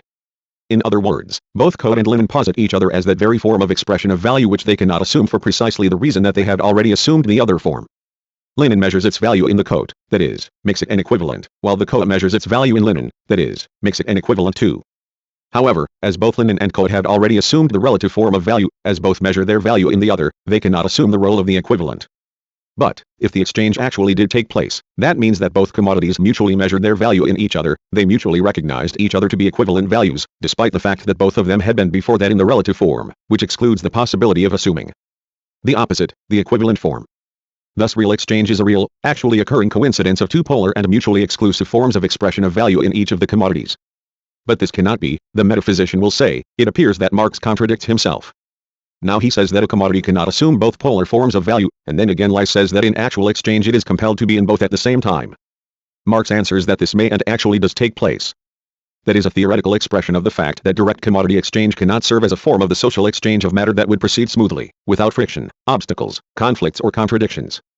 That is nothing but the theoretical expression of the real impossibility against which the movement itself of the commodity market runs, impossibility of precise establishment of the proportions in which the socially necessary work is spent in diverse branches of the socially divided labor connected only through the commodity market. That is, the impossibility of precise expression of value. Direct exchange of commodity for commodity cannot express the socially necessary measure of the expenditure of labor in various spheres of the social production. The antinomy of value in the framework of the elementary commodity form therefore remains unresolved and unresolvable. Here commodity both must and cannot assume both mutually exclusive economic forms. Otherwise exchange according to value is impossible. But it cannot be simultaneously in two forms. that is a hopeless antinomy that cannot be resolved in the framework of the elementary form of value. Marx's dialectical genius showed itself in the fact that Lie grasped this antinomy and expressed it as such. But, inasmuch as exchange according to value still has to take place somehow, the antinomy of value has to be somehow resolved in a relative way. The solution is found by the movement itself of the simple commodity market, generating money, the money form of expression of value. Money in Marx's analysis emerges as the natural form in which the movement of the market itself finds a means for the solution of the contradiction of the elementary form of value, of direct exchange of one commodity for another commodity. This is a point where the fundamental difference is most graphically demonstrated between dialectic materialist mode of solving contradictions and all those methods that are known to metaphysical thought. What is the metaphysician's procedure when a contradiction arises in the definition of a theoretical expression of a certain reality? He always endeavors to solve it by making concepts more precise, by setting stricter limits upon terms, etc. He will always attempt to construe it as an external rather than an internal contradiction, as a contradiction in different relations, with which metaphysics is well reconciled. In other words, all he does is change the expression of the reality in which the contradiction has arisen. Marx acts quite differently in a case like this. He proceeds from the assumption that in the framework of the elementary form of value the established antinomy in definitions is not resolved and cannot objectively be resolved. One therefore need not search for its solution in the consideration of the elementary form of value. This antinomy is insoluble in direct exchange of commodity for commodity either objectively, that is, by the movement of the commodity market itself, or subjectively, that is, in theory. Its solution must not therefore be looked for in further reflection on the elementary form of value, 1. In tracing out the objective spontaneous necessity with which commodity market itself finds, creates, or works out the real means of its relative resolution. The dialectical materialist method of resolution of contradictions in theoretical definitions thus consists in tracing the process by which the movement of reality itself resolves them in a new form of expression. Expressed objectively, the goal lies in tracing, through analysis of new empirical materials, the emergence of reality in which an earlier established contradiction finds its relative resolution in a new objective form of its realization. That is Marx's procedure in the analysis of money. Money is the natural means by which use value begins to transform itself into exchange value, and vice versa. Before money appeared, each of the commodities coming together in an exchange had to perform simultaneously, within on and the same individual relation, both of the mutually exclusive metamorphoses, from use value into exchange value and at the same moment, within the same act, to perform the reverse transfiguration. Now it all looks different. Now the dual transformation is not realized as direct coincidence of the two mutually exclusive forms but as a mediated act through transformation into money, the universal equivalent. The transformation of use value into value no longer directly coincides with the opposite transformation of value into use value. Exchange of commodity for another commodity breaks up into two different and opposite acts of transformation no longer coinciding in one point of space and time. Commodity is transformed into money, not another commodity. A use value becomes an exchange value, no more, and somewhere at another point of the market, possibly at a different time, money becomes a commodity, value becomes use value, is replaced by it. The coincidence of two transformations in two diametrically opposed directions now falls, in the reality of exchange itself, into two different transformations no longer coinciding in time or place, the act of selling, transformation of use value into value, and the act of buying, transformation of value into use value. Money fully monopolizes the economic form of equivalent, becoming a pure embodiment of value as such, while all the other commodities assume the form of relative value. They confront money as use values only. The antinomy in the theoretical expression of commodity exchange was apparently resolved. The contradiction, as direct coincidence of two polar mutually exclusive opposites of economic form, now merged split, as it were, between two different things, between commodity and money. In actual fact, with the emergence of the money form of value, the contradiction of value did not disappear or evaporate at all, it merely assumed a new form of expression. It continues to be, though only implicitly, an inner contradiction permeating both money and commodity and, consequently, their theoretical definitions. Indeed, a commodity confronting money has apparently become a use value only, and money, a pure expression of exchange value. But, on the other hand, each commodity appears only as exchange value in relation to money. It is sold for money precisely for the reason that it is no use value for its owner. And money plays the role of an equivalent precisely because it confronts any commodity as the universal image of use value. The entire import of the equivalent form lies in that it expresses the exchange value of another commodity as use value. The originally established antinomy of the elementary commodity exchange has thus been retained both in money and in commodities. It still constitutes the elementary essence of the one and of the other, although on the surface of events this inner contradiction of both money and commodity forms proved to be extinguished. We saw, says Marx, that the exchange of commodities implies contradictory and mutually exclusive conditions. The differentiation of commodities into commodities and money does not sweep away these inconsistencies, but develops a modus vivendi, a form in which they can exist side by side. This is generally the way in which real contradictions are reconciled. For instance, it is a contradiction to depict one body as constantly falling towards another, and as, at the same time, constantly flying away from it. The ellipse is a form of motion which, while allowing this contradiction to go on, at the same time reconciles it. From the external contradiction of use value and exchange value, Marx proceeds to the fixing of the internal contradiction contained in each of the two commodities. The fact that the contradiction first arises as contradiction in different relations, exchange value in relation to one of the commodity owners and use value in relation to the other, is for him an indication of abstractness, of insufficient completeness and concreteness of knowledge. The concreteness of knowledge is manifested in comprehending this external contradiction as a superficial mode of revelation of something quite different, namely, an internal contradiction, a coincidence of mutually exclusive theoretical definitions in the concrete concept of value. Its significance may be explained, for example, by comparing Marx's analysis of value with a discourse on value in a work by the English empiricist Bailey. The latter took the external form of manifestation of value in exchange for its genuine and only economic reality, believing all talk about value as such abstract dialectical scholastics. He declared, value is nothing intrinsic and absolute. His substantiation of this assertion was this: it is impossible to designate, or express the value of a commodity, except by a quantity of some other commodity. To this, Marx answered, as impossible as it is to designate, or express a thought except by a quantity of syllables. Hence Bailey concludes that a thought is syllables. In this case Bailey aimed at presenting value as a relation of one commodity to another, as an external form of a thing posited by its relation to another thing, whereas Ricardo and Marx endeavored to find an expression of value as an inner content of each exchanged thing, of each thing entering the relation of exchange. The proper immanent value of a thing is only manifested, by no means created, in the form of a relation of one thing to another. Bailey, being an empiricist, tries to present the inner relation of a thing within itself as an external relation of one thing to another. Ricardo and Marx endeavor, and therein lies the theoretical nature of their approach, to see through the relation of one thing to another the inner relation of a thing to itself, value as the essence of a commodity, which is only manifested in an exchange through an external relation of this commodity to another one. The metaphysician always attempts to reduce an inner contradiction of a thing to an external contradiction of this thing to another thing, to a contradiction in different relations, that is, to a form of expression in which this contradiction is eliminated from the concept of a thing.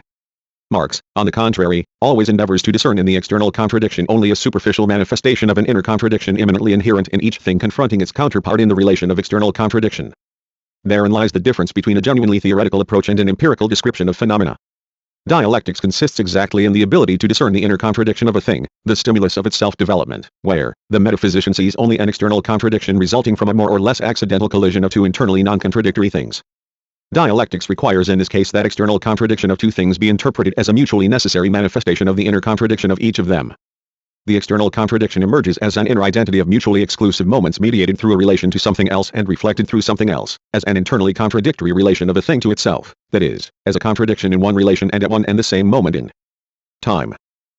Marx proceeds from an external manifestation of a contradiction to establishing the inner basis of this contradiction, from the appearance to the essence of this contradiction, whereas the metaphysician always tries to act in a precisely reverse manner, refuting the theoretical expression of the essence of a thing from the standpoint of external appearance, which he believes to be the only reality. That is Bailey's mode of reasoning in the above. That is the mode of reasoning of a metaphysician, who always assumes that the true interpretation of a contradiction is its interpretation as a contradiction in different relations. And it always leads to a destruction of the elementary theoretical approach to things. Marx regards value as the relation of a commodity to itself, rather than to another commodity, and that is why it emerges as a living, unsolved and insoluble inner contradiction. This contradiction is not resolved because on the surface of phenomena it appears as a contradiction in two different relations, as two different transformations, as buying and selling. The entire significance of Marx's analysis consists in showing that the contradiction of value is insoluble in principle within the framework of elementary commodity exchange, and that value inevitably appears here as a living antinomy in itself, no matter how much one specifies concepts, or how deeply one examines, or reflects upon value. A commodity as an embodiment of value cannot simultaneously assume both of the mutually exclusive forms of value, yet it actually does assume both these forms simultaneously when the exchange according to value is performed. This theoretical antinomy expresses nothing but the real impossibility which the movement of the simple commodity market continually encounters. An impossibility is an impossibility. It does not disappear if it is present in theory as a possibility, as something uncontradictory. The movement of the real market leaves behind the form of direct exchange of a commodity for another commodity. In considering extensive empirical data expressing this movement, Marx proceeds to the theoretical analysis of those more complex forms by which the market realizes and at the same time resolves this contradiction. Therein lies the necessity of the transition to money. Looking at this matter from the philosophical viewpoint, we shall see that is an expression of the materialist nature of Marx's method of resolving contradictions in the theoretical expression of objective reality. In this method, the contradiction is not resolved by its elimination from the theory. On the contrary, this method is based on the assumption that contradiction in the object itself cannot be and is never resolved in any other way than by the development of the reality fraught with this contradiction into another, higher and more advanced reality. The antinomy of value finds its relative resolution in money. But then again, money does not eliminate the antinomy of value, it merely creates a form in which this antinomy is realized and expressed as before. This mode of theoretical presentation of a real process is the only adequate logical form in which the dialectical development of the object, its self-development through contradictions, may be expressed in theory. The materialist nature of the method by which Marx resolved theoretical contradictions in the definition of the object was well expressed by Engels in his review. With this method we begin with the first and simplest relation which is historically, actually available. Contradictions will emerge demanding a solution. But since we are not examining an abstract mental process that takes place solely in our mind, but an actual event which really took place at some time or other, or which is still taking place, these contradictions will have arisen in practice and have, probably, been solved. We shall trace the mode of this solution and find that it has been effected by establishing a new relation, whose two contradictory aspects we shall then have to set forth, and so on. It is the objective impossibility of solving the contradiction between the social nature of labor and the private form of appropriating its product through direct exchange of one commodity for another without money that is theoretically expressed as an antinomy, as an insoluble contradiction of the elementary form of value, as an insoluble contradiction of its theoretical definitions. That is why Marx did not even try to get rid of the contradiction in the definition of value. Value remains an antinomy, an unresolved and insoluble contradiction, a direct coincidence of mutually exclusive theoretical definitions. The only real method of the resolution of this antinomy is a socialist revolution eliminating the private nature of the appropriation of the product of social labor, appropriation through the commodity market. The objective impossibility of resolving the contradiction between the social nature of labor and the private form of appropriation of its products, given the daily need for realizing the social exchange of matter through the commodity market, stimulates the search for natural means and methods of doing so. It is this factor that ultimately leads to the emergence of money. In the same way as money emerges in the real movement of the commodity market as a natural means of resolving the contradictions of direct commodity exchange, the theoretical definitions of money and capital are worked out as a means of resolving the contradiction in the definition of value. Here we are dealing with the most important element of Marx's dialectical method of ascent from the abstract to the concrete, with a dialectical materialist deduction of categories. The stimulus of theoretical development, the motive force behind the unfolding of a system of theoretical definitions of a thing, is the theory's inner contradiction. It performs this function precisely because and precisely in those cases when it directly reflects the contradiction of the object that is the inner stimulus of its development, of the growth of its complexity and development of its forms of existence. The theoretical expression of this stimulus in the concept is naturally preceded by extensive and thorough work on the selection and analysis of empirical data characterizing the development of these forms. From this viewpoint, the entire logical structure of capital emerges in a new light that is of fundamental interest, else entire movement of theoretical thought in capital proves to be locked in between two originally established poles of the expression of value. The first concrete category following value, money, emerges as a real method of mutual transformation of the poles of expression of value, as that metamorphosis through which the two poles of value, gravitating towards each other and at the same time mutually excluding each other, must pass in the process of their mutual transformation. This approach objectively orientates reasoning, when it faces the task of establishing the universal and necessary theoretical definitions of money. In considering the entire totality of the empirical, concrete sensual data, only those characteristics are singled out and registered which are necessarily posited by the transformation of value into usual value, and vice versa, whereas all the empirical features of the money form which do not necessarily follow from this mutual conversion or cannot be deduced from it, are left aside. The fundamental difference between dialectical materialist deduction of categories and abstract intellectual deduction comes to light here. The latter is based on abstract general or generic concept. A particular phenomenon is subsumed under it, and in considering this phenomenon, the traits are discerned that constitute the distinctive features of the given species. The result is mere appearance of deduction. For instance, the Orlov trotter breed is included in the abstraction horse in general. The definition of this particular breed includes those features which permit to distinguish an Orlov trotter from any other breed of horses. It is quite clear, however, that the specific features of an Orlov trotter are by no means included in the abstraction horse in general, and they therefore can in no way be deduced from it. They are tacked onto the definitions of the horse in general in a purely mechanical way. Because of this, formal deduction offers no guarantees that these specific differences are discerned correctly, that they necessarily belong to the breed in question. It may well be that these specific traits of an Orlov trotter are found in something that it has in common with a trotter from the state of Oklahoma. The same is the case, as we have seen, with Ricardo's theoretical definitions of money. In his conception the specific differences of the money form are in no way deduced from value. It is for this reason that he cannot distinguish between the really necessary economic characteristics of money as such and those properties that the empirically observed money possesses because of the fact that it embodies the movement of capital. And it is for this reason that Lie sees the specific definitions of money in the characteristics of quite a different phenomenon, the process of circulation of capital. Marx's approach was quite different. The fact that in his theory value was understood in the movement of opposites, and that theoretical definition of value in general contains a contradiction, allowed him to discern in the empirically observed phenomena of money circulation exactly those and only those features which are necessarily inherent in money as money and exhaustively define money as a specific form of the movement of value. Marx includes in the theoretical definition of money only those features of money circulation which are necessarily deduced from the contradictions of value, being necessarily generated by the movement of elementary commodity exchange. That is what Marx calls deduction. It is easy to state here that this kind of deduction becomes possible only if its major premise is not an abstract general concept but a concrete universal one interpreted as unity or identity of mutually transforming opposites, as a concept reflecting the real contradiction in the object. It should be stressed again and again that this theoretical deduction is based on a most detailed and all-sided consideration of a system of empirical facts and phenomena constituting the economic reality that is the object of theory. That was the only way in which genuinely complete and meaningful rather than formal abstractions could be obtained which reveal the specific essence of the money form. Marx obtained theoretical definitions of money by considering the process of circulation abstractedly, that is, apart from circumstances not immediately flowing from the laws of the simple circulation of commodities. The circumstances flowing from the immanent laws of simple commodity circulation are precisely the products of the inner contradiction of value as such, of the simple form of value. The dialectics of the abstract and the concrete is here manifested in a most apparent and graphic form, precisely because money is considered in the abstract. Concrete theoretical definitions are obtained expressing the concrete historical nature of money as a particular phenomenon. A football, the planet Mars or a ball bearing can all easily be included in the abstract general concept of the spherical, but no effort of logical thought will deduce from the concept of the spherical in general, for none of these forms originate in the reality reflected in the concept of the spherical in general, that is, in the actual similarity or identity of all spherical bodies. But the economic form of money is deduced, in a most rigorous manner, from the concept of value, in its Marxian interpretation, exactly because the objective economic reality reflected in the category of value in general contains a real objective necessity of generating money. This necessity is nothing but the inner contradiction of value insoluble in the framework of the simple exchange of one commodity for another.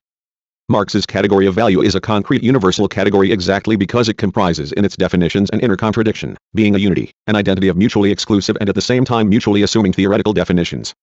The concreteness of the universal concept is in Marx's approach intimately linked with the contradiction in its definition. Concreteness is in general identity of opposites, whereas the abstract general is obtained according to the principle of bare identity, identity without contradiction. If one considers closely the movement of Marx's thought from commodity and value in general to money, comparing it to the similar movement of Ricardo's thought, the result will be a clear picture of the difference between dialectics and metaphysics on the question of the motive forces of the unfolding of a system of categories. Ricardo is stimulated in his progress by the contradiction between the incompleteness, poverty, and one-sidedness of the universal abstraction, value in general, and the richness, fullness, and variety of aspects of the phenomena of money circulation, including money, just as all the other categories, in the sphere of application of the universal formula of the law of value. Ricardo sees that money is, on the one hand, included in this sphere. Money is also a commodity, but, on the other, it possesses many other properties that are not expressed in the abstraction of value in general. In short, he sees that money, apart from the general features registered in the category of value, possesses specific distinctions which he proceeds to establish. In this way he handles all of the developed categories. We have already seen what that entails. Empirical data are assimilated in a theoretically undigested form. Marx's results are different. In Capital, the progress of thought towards new definitions is not stimulated by any contradiction between incomplete abstraction and fullness of the sensually concrete image of reality. Such a conception of the motivating contradiction of theory would not take us a single step beyond the lacking comprehension of theoretical interpretation of reality, fully identifying the methods of Marx and of Ricardo. The theoretical development of categories in Capital is based on a more concrete understanding of the contradiction stimulating the progress of thought. Reasoning is here guided by the following principle: an objective contradiction is reflected as a subjective, theoretical or logical task for reasoning, which may only be solved through further study of empirical facts, of sensual data. This further consideration of empirical facts is not done blindly, but in the light of a rigorously and concretely formulated theoretical task or problem, the latter being formulated each time as a logical, that is, formally insoluble, contradiction. We have already analyzed the transition from the consideration of value to the consideration of money, establishing that in the real empirically given phenomena of developed money circulation Marx singles out only those and exactly those definitions which make money understandable as a means of relative resolution of the inner contradiction of commodity exchange. Then thought faces a new theoretical contradiction, a new theoretical problem. Analysis of commodity money circulation shows that this sphere does not comprise in itself any conditions under which circulation of value could generate new value, surplus value. Turn and twist then as we may, the fact remains unaltered. If equivalents are exchanged, no surplus value results, and if non-equivalents are exchanged, still no surplus value. This generalization, however, is in the relation of mutually exclusive contradiction with another not less obvious fact, namely, that money put into circulation fetches profit. This also remains a fact, turn and twist as we may, and a very ancient fact, the same age as money lending, and the latter is as old as money itself. In other words, analysis of the commodity money sphere has resulted in the conclusion that usurious capital is impossible. But, far from being impossible, it remains a pervading fact not only under capitalism but in all the earlier systems too, under the slave-owning system and feudalism. This new antinomy, the contradiction of the theoretical thought to itself, contained a formulation of the problem, of the theoretical task which Marx was capable of solving, for the first time in the history of economic thought, exactly because he was the first to formulate the problem correctly. He who has formulated the problem correctly has half the answer to it. Old logic, as is well known, did not in general study the question as a logical form, as the necessary form of the logical process. Idealism skillfully speculated on this drawback of old logic. Thus Kant stated that nature answers only those questions that we ask it, making this an argument in favor of his a priori conception of theoretical cognition. The answer to a question essentially depends on the manner of formulating it, and the formulation is done by the subject. The ability to ask the right question and to formulate the problem correctly is one of the most important tasks of dialectical materialist logic. Marx concretely showed in Capital what it meant to formulate a concrete question and how to find a concrete answer to it. Marx's logic is brought into relief in the way he formulated and answered the question of the origin of surplus value. The question is formulated here not arbitrarily but on the basis of an objective analysis of the laws of commodity money circulation, and in a form that brings the study of the immanent laws of commodity money circulation to a theoretical contradiction. It is therefore impossible for capital to be produced by circulation, and it is equally impossible for it to originate apart from circulation. It must have its origin both in circulation and yet not in circulation. These are the conditions of the problem. Hic Rhodus, hic salta. This formulation of the problem by Marx is not accidental and is by no means only an external rhetorical device. It is linked with the very essence of dialectics as a method of concrete analysis, as a method that follows the analyzed reality as it develops through contradictions. As the development of the reality occurs through the emergence of contradictions and their resolution, so does thought occur as it reproduces this development. This feature of the dialectical method makes it possible not only to ask the right question but also to find its theoretical solution. An objective inquiry into the commodity money circulation has shown that this sphere does not contain in it any conditions under which an obvious, unquestionable, and omnipresent economic fact is possible, nay necessary, the spontaneous growth of value. Thought is thus directed at defining that real economically necessary condition in the presence of which commodity money circulation becomes capitalistic circulation of commodities. This result that we need must satisfy a number of rigorous conditions, it must be correlated with them. These conditions of the theoretical task are established by the study of the commodity money circulation as the universal foundation of the capitalistic commodity system. In this respect, thought moves deductively in the full sense of the term, from the universal to the particular, from the abstract to the concrete, which makes it goal-directed. Marx formulates the task in the following way: the only condition on which surplus value is possible without violating the law of value is to find, within the sphere of circulation, in the market, a commodity, whose use value possesses the peculiar property of being a source of value, whose actual consumption, therefore, is itself an embodiment of labor, and, consequently, a creation of value. This point sharply marks the fundamental opposition between the dialectics of Marx, that is, materialist dialectics, and the speculative idealist dialectics of Hegel, his method of constructing reality out of a concept. The axiomatic and unquestionable principle of Hegelian dialectics is that the entire system of categories must be developed from the immanent contradictions of the basic concept.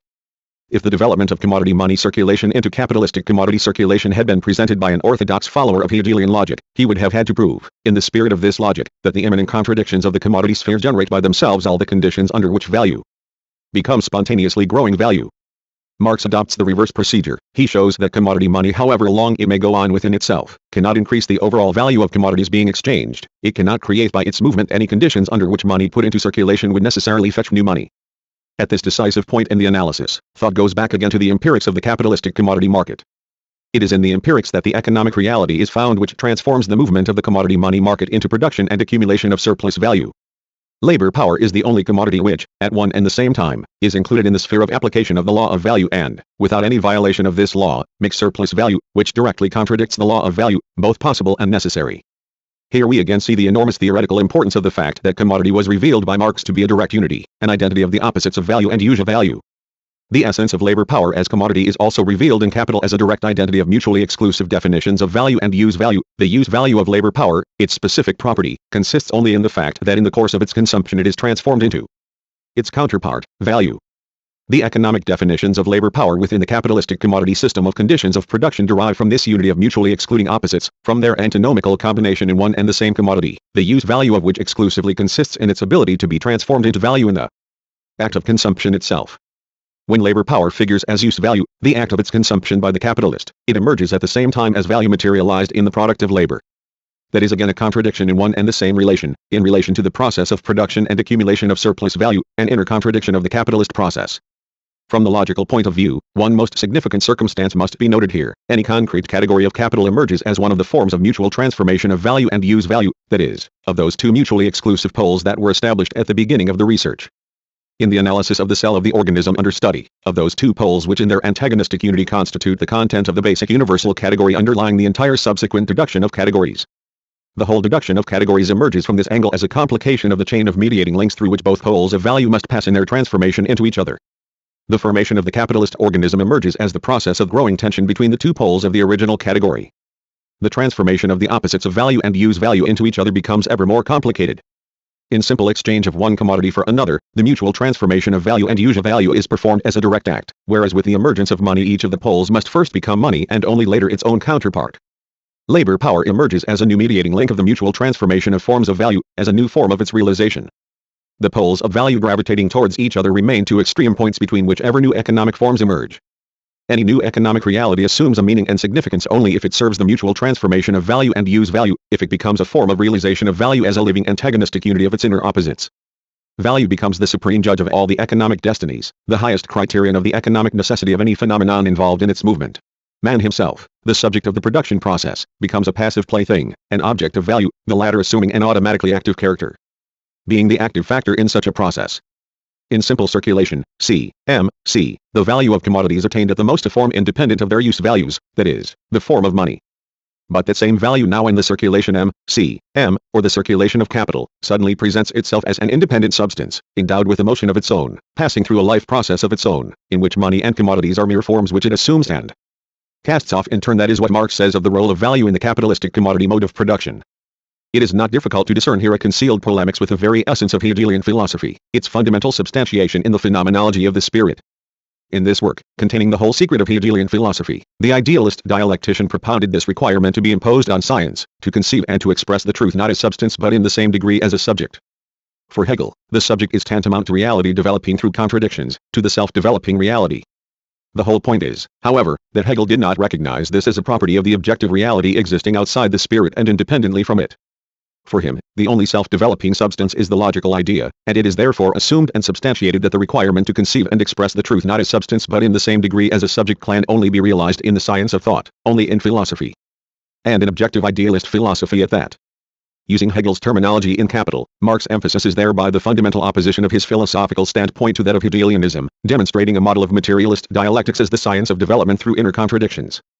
The essence of the Marxian upheaval in political economy may be expressed in philosophical terms in the following manner. In Marx's theory, not only the substance of value, labor, was understood. Ricardo also attained this understanding, but, for the first time, value was simultaneously understood as the subject of the entire development, that is, as a reality developing through its inner contradictions into a whole system of economic forms. Ricardo failed to understand this latter point. To attain such an understanding, one had to take the standpoint of conscious materialist dialectics. Only on the basis of this conception of the objective laws of development through contradictions can one understand the essence of the logic of inquiry applied in Capital, the essence of the method of ascent from the abstract to the concrete. At first sight, viewed from the external form, that is pure deduction, movement from a universal category, value, to particular ones, money, surplus value, profit, wages, etc. The external movement of thought resembles very much traditional deduction, money, and subsequently surplus value and other categories, appears as a more concrete image of value in general, as specific being of value. At first glance, value may seem to be the generic concept, the abstract general, while money and the rest, species of value. Analysis reveals, however, that there is no genus-to-species relation here. Indeed, the content of value in general is revealed as a directly contradictory unity of value and use value. As for money and particularly paper money, it does not have use value, realizing in its economic function only one of the two definitions of value in general, that of the universal equivalent. Value in general proves to be richer in content than its own species, money. The universal category has a feature that is not present in the particular category. Money thus realizes the twofold nature of value only in a one-sided, abstract, way. Nevertheless, money is a more concrete, more complex, historically derivative economic phenomenon than value. From the standpoint of the traditional conception of deduction, that is a paradox, not deduction but something else.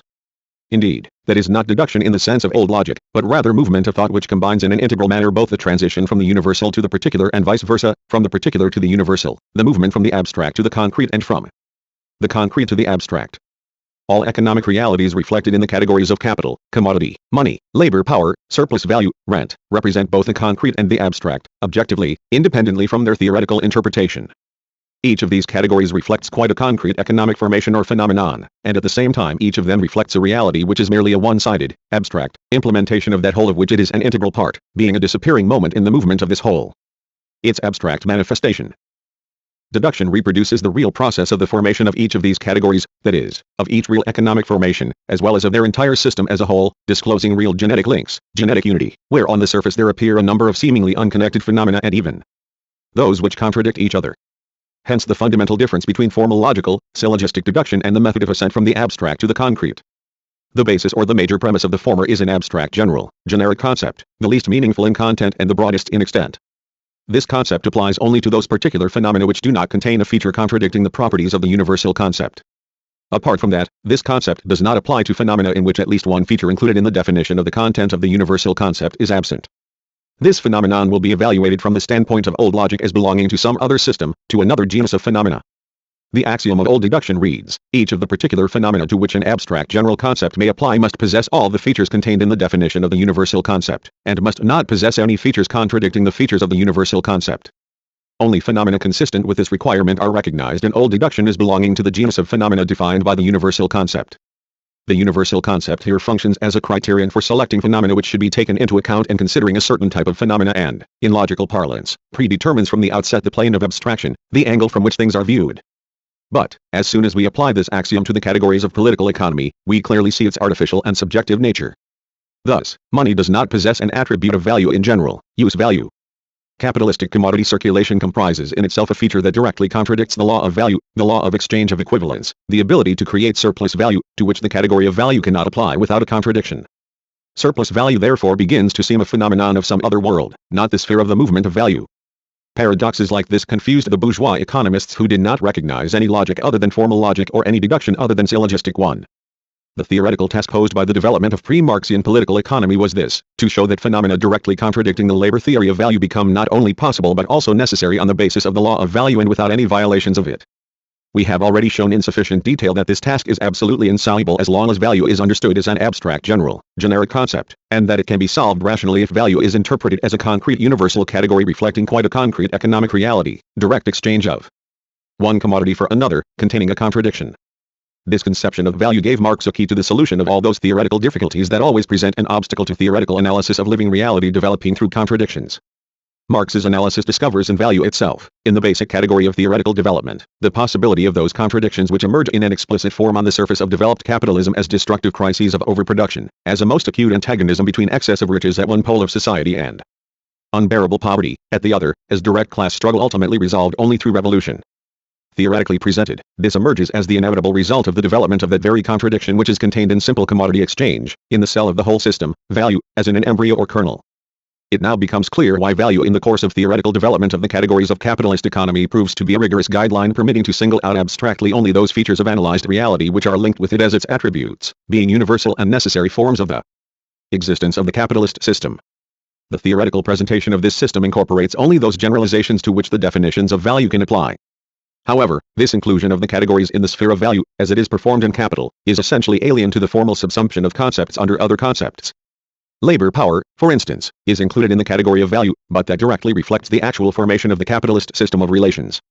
Analysis of this system has shown that commodity money circulation forms the universal basis, the elementary universal and necessary condition without which capitalism cannot emerge, exist, or develop. The theoretical definitions of commodity money circulation are thus shown to be reflections of those objective universal conditions that must be satisfied by any phenomenon to be included at any time in the movement of the capitalistic commodity organism. If a phenomenon does not satisfy the conditions dictated by the laws of commodity money circulation, that means that it could not and in general cannot be included in this process, it cannot become a form of the capitalistic commodity metabolism in society. Definitions of value thus become for theoretical thought a rigorous criterion of discerning and selecting those phenomena and economic forms that are inherent in capitalism. Only that which actually, independently of thought, satisfies the conditions dictated by the immanent laws of the commodity money sphere, only that which may be assimilated by this sphere and may assume the economic form of value, may become a form of movement of the capitalist system. Therefore reasoning, which abstracts from the boundless ocean of empirical facts only the concrete historical definiteness of these facts which they owe to capitalism as an economic system, is justified in abstracting only those features of the analyzed reality which are included in the definitions of value. If a certain fact does not satisfy these definitions and requirements established in the analysis of the commodity money sphere and theoretically expressed in the category of value, that is a clear and categorical indication that, objectively, it does not belong to the kind of facts the generalization of which must serve as the basis for constructing a theory, a system of concrete historical definitions of capital. Everything that cannot assume the form of value, cannot become capital either. The entire significance of the category of value in Marx's theory is contained in the fact that it reflects the universal and necessary element, a cell of capital, constituting the universal and most abstract expression of the specific nature of capital, and simultaneously quite a concrete economic fact, direct exchange of a commodity for another commodity. Extremely indicative in this light is the theoretical transition from the consideration of the commodity money sphere to the analysis of the production of surplus value. What is the basis for the strictest logical necessity of this transition? It is founded, first of all, on the fact that the analysis of production of surplus value is approached from the definitions established by the analysis of the commodity money sphere. Second, what is analytically studied here is a real fact, the fact that money put in capitalist circulation, passing through all of its metamorphoses, brings a return, surplus value. Then one has to go back to establish the conditions which make this fact possible. One of the conditions of this possibility, and an absolutely necessary one, is already established by the analysis of the commodity money form. It is the law of value, with regard to which it has been shown that, on the one hand, it is an absolutely universal law of the analyzed whole and, on the other, that it does not contain all the necessary conditions under which surplus value is objectively necessary. A certain necessary condition of the analytically studied economic fact is still missing. Thought is then purposefully directed at finding this missing condition, the necessary condition of the possibility of surplus value. The task is formulated in this form: the unknown quantity must be found not by logical construction but among a number of real economic facts, in the empirical reality of developed capitalism. We do not yet know what that fact is. At the same time we know something very important about it. It must in any case be a commodity, that is, an economic reality entirely subject to the law of value, to its indisputable requirements. This commodity, however, must possess one specific feature: its use value must consist exactly in its ability to be transformed into value in the act of consumption itself. This second requirement imposed on the unknown quantity is, as is easy to see, an analytically established condition of the possibility of surplus value, of capital. Empirical consideration of developed capitalistic commodity circulation shows that only one economic reality satisfies these conditions, namely, labor power. The logically correctly formulated question here yields the only possible solution: the unknown quantity satisfying the theoretically established conditions is labor power. This conclusion, this theoretical generalization of actual facts has all the merits of the most perfect induction. If the latter is to be interpreted as generalization proceeding from actual facts. This generalization, however, simultaneously satisfies the most stringent demands of the adherents of the deductive character of scientific theoretical knowledge. The mode of ascent from the abstract to the concrete permits to establish strictly and to express abstractedly only the absolutely necessary conditions of the possibility of the object given in contemplation. Capital shows in detail the necessity with which surplus value is realized, given developed commodity money circulation and free labor power. The totality of all the necessary conditions appears in this method of analysis as a real and concrete possibility, while developed commodity money circulation is shown as an abstract possibility of surplus value. For logical reasoning, however, this abstract possibility appears as impossibility. Analysis of the commodity money sphere shows that its immanent laws are in mutually exclusive contradiction to surplus value. In the same way, the study of the nature of labor power as such reveals that it cannot be considered as a source of surplus value. Labor in general creates a product, a use of value, and by no means value. The scientific theoretical conception of surplus value is in this methodological framework focused on discovering the necessary conditions which make it possible only in their concrete historical interaction. Each of them, considered abstractedly, outside concrete interactions with others, rules out in principle the very possibility of surplus value. In thought, this appears as a mutually exclusive contradiction between the law of value, as an abstract possibility of a fact, and the fact itself, surplus value. Only concrete possibility is real, only the totality of all the necessary conditions of the being of a thing in their concrete historical mutual conditioning. A real solution of the contradiction between the universal law and the empirical form of its realization, between abstraction and concrete fact, can only be found through revealing this concrete totality of conditions. The abstractly expressed universal law inevitably stands in relations of mutually exclusive contradiction to the fact under study. From the standpoint of dialectical logic, there is nothing to be afraid of here. On the contrary, logical contradiction is in this case only an indication and feature of the fact that the analyzed object is understood abstractedly and not concretely, that not all the necessary conditions of its being are as yet discovered. The logical contradictions necessarily arising in cognition are thus solved in the unfolding of the concrete system of categories reproducing the object in the entire fullness of its necessary characteristics, of the objective conditions of its being. But concrete understanding does not completely eliminate all contradictions. On the contrary, it shows in detail that these contradictions are logically correct forms of reflection of the objective reality developing through contradictions. Concrete theoretical knowledge shows the necessity of the fact that phenomena directly contradicting the universal law emerge on its basis without violating, changing, or transforming it in any way. In this cognitive process, all the necessary conditions of the possibility of the analyzed phenomenon are not simply listed or juxtaposed but conceived in their concrete historical interaction, in the genetic links between them. The mere mechanical sum of the conditions of surplus value, developed commodity money circulation and labor power, does not yet constitute its real, concrete nature. Surplus value is the product of organic interaction between the two, a qualitatively new economic reality, and its concrete understanding is not simply made up of the characteristics that could be obtained from the consideration of commodity money circulation and labor power. Labor power becomes a factor in the production of surplus value only on condition that it commences to function in that social form which was developed by the movement of the commodity money market, in the form of a commodity. But the economic form of commodity also becomes a form of the movement of capital only if it dominates the movement of labor power. The interaction of the laws of commodity money circulation and of labor power gives birth to a certain new economic reality not contained in either of them taken separately, outside their concrete interaction. Therefore the movement of logical reasoning reproducing the necessary moments of the development of surplus value cannot consist in the formal combination or synthesis of the theoretical definitions obtained in the analysis of its constituents, that is, of the definitions of the commodity money sphere, on the one hand, and labor power as a commodity, on the other. Further movement of thought in which a conception of surplus value is formed can only proceed through new analysis of new facts, those of the movement of surplus value as a specific economic phenomenon that cannot in principle be reduced to its constituents. On the other hand, this further theoretical consideration of the movement of surplus value could not have taken place in the absence of categories developed in the study of the laws of the movement of the commodity money market and or the specific features of labor power as commodity. Unless these categories are previously developed, theoretical analysis of the empirical facts of the movement of surplus value is impossible. In this case, only abstract characteristics of the production of surplus value will be obtained, reflecting merely the external appearance of this process rather than concrete theoretical definitions. Theoretical analysis directly coinciding with the theoretical synthesis of the abstract definitions of surplus value established earlier does not express the abstract superficial forms of its movement but rather the necessary changes that take place in the movement of the commodity money market when this movement involves such an unusual commodity as labor power. This commodity introduces in the movement of commodity money circulation precisely those changes which transform the commodity money circulation into the sphere of production of surplus value. Labor power itself is not here regarded as an eternal characteristic identical for all formations but in its concrete historical definiteness as commodity. That means that the first thing that is discovered in it, and recorded in a concept, is the historically definite form which it assumes only in the sphere of commodity money circulation. That is what distinguishes scientific theoretical reproduction of the creation of surplus value from an abstract description of this process, from a mere abstract expression of its superficial phenomena.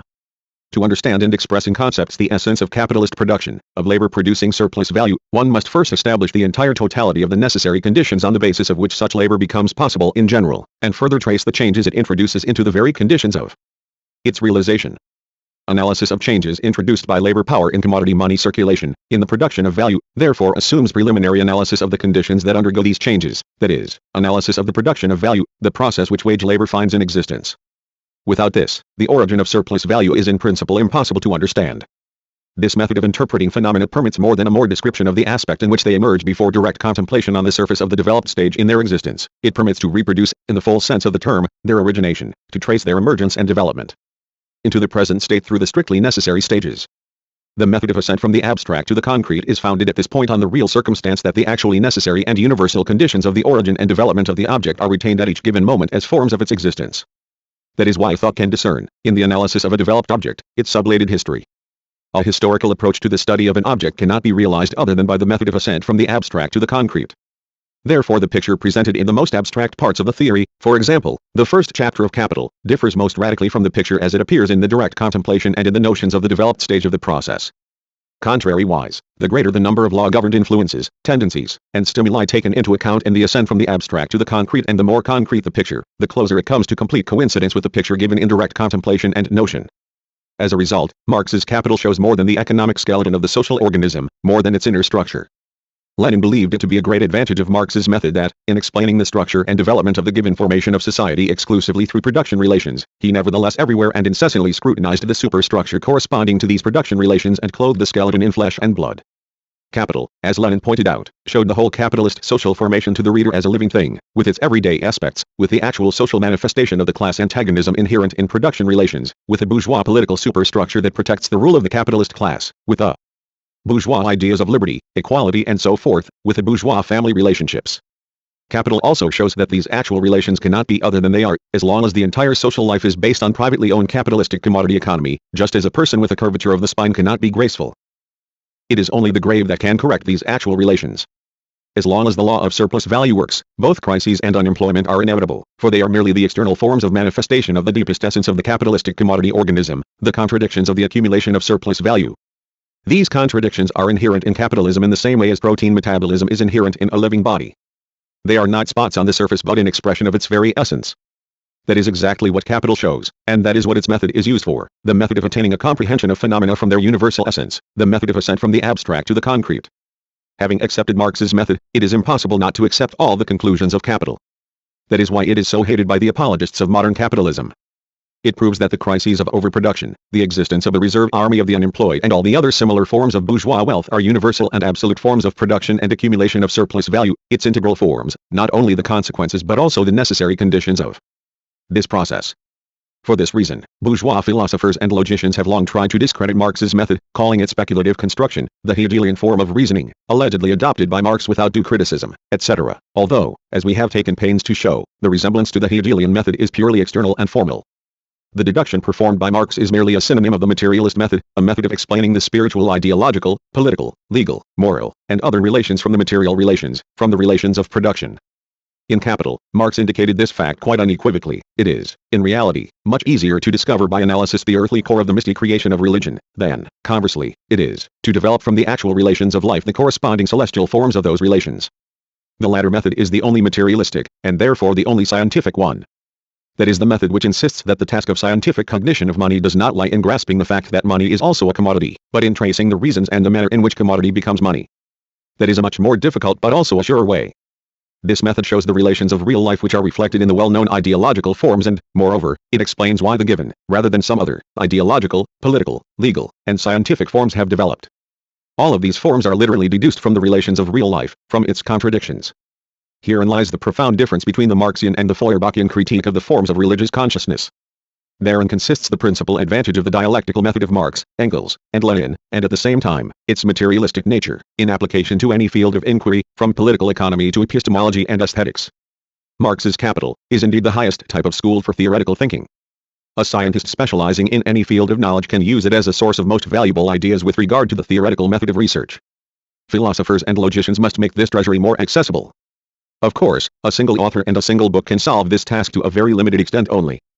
In view of the complexity and the amount of work involved, this task will require a whole series of studies. 13. Capital Vol IP 5614.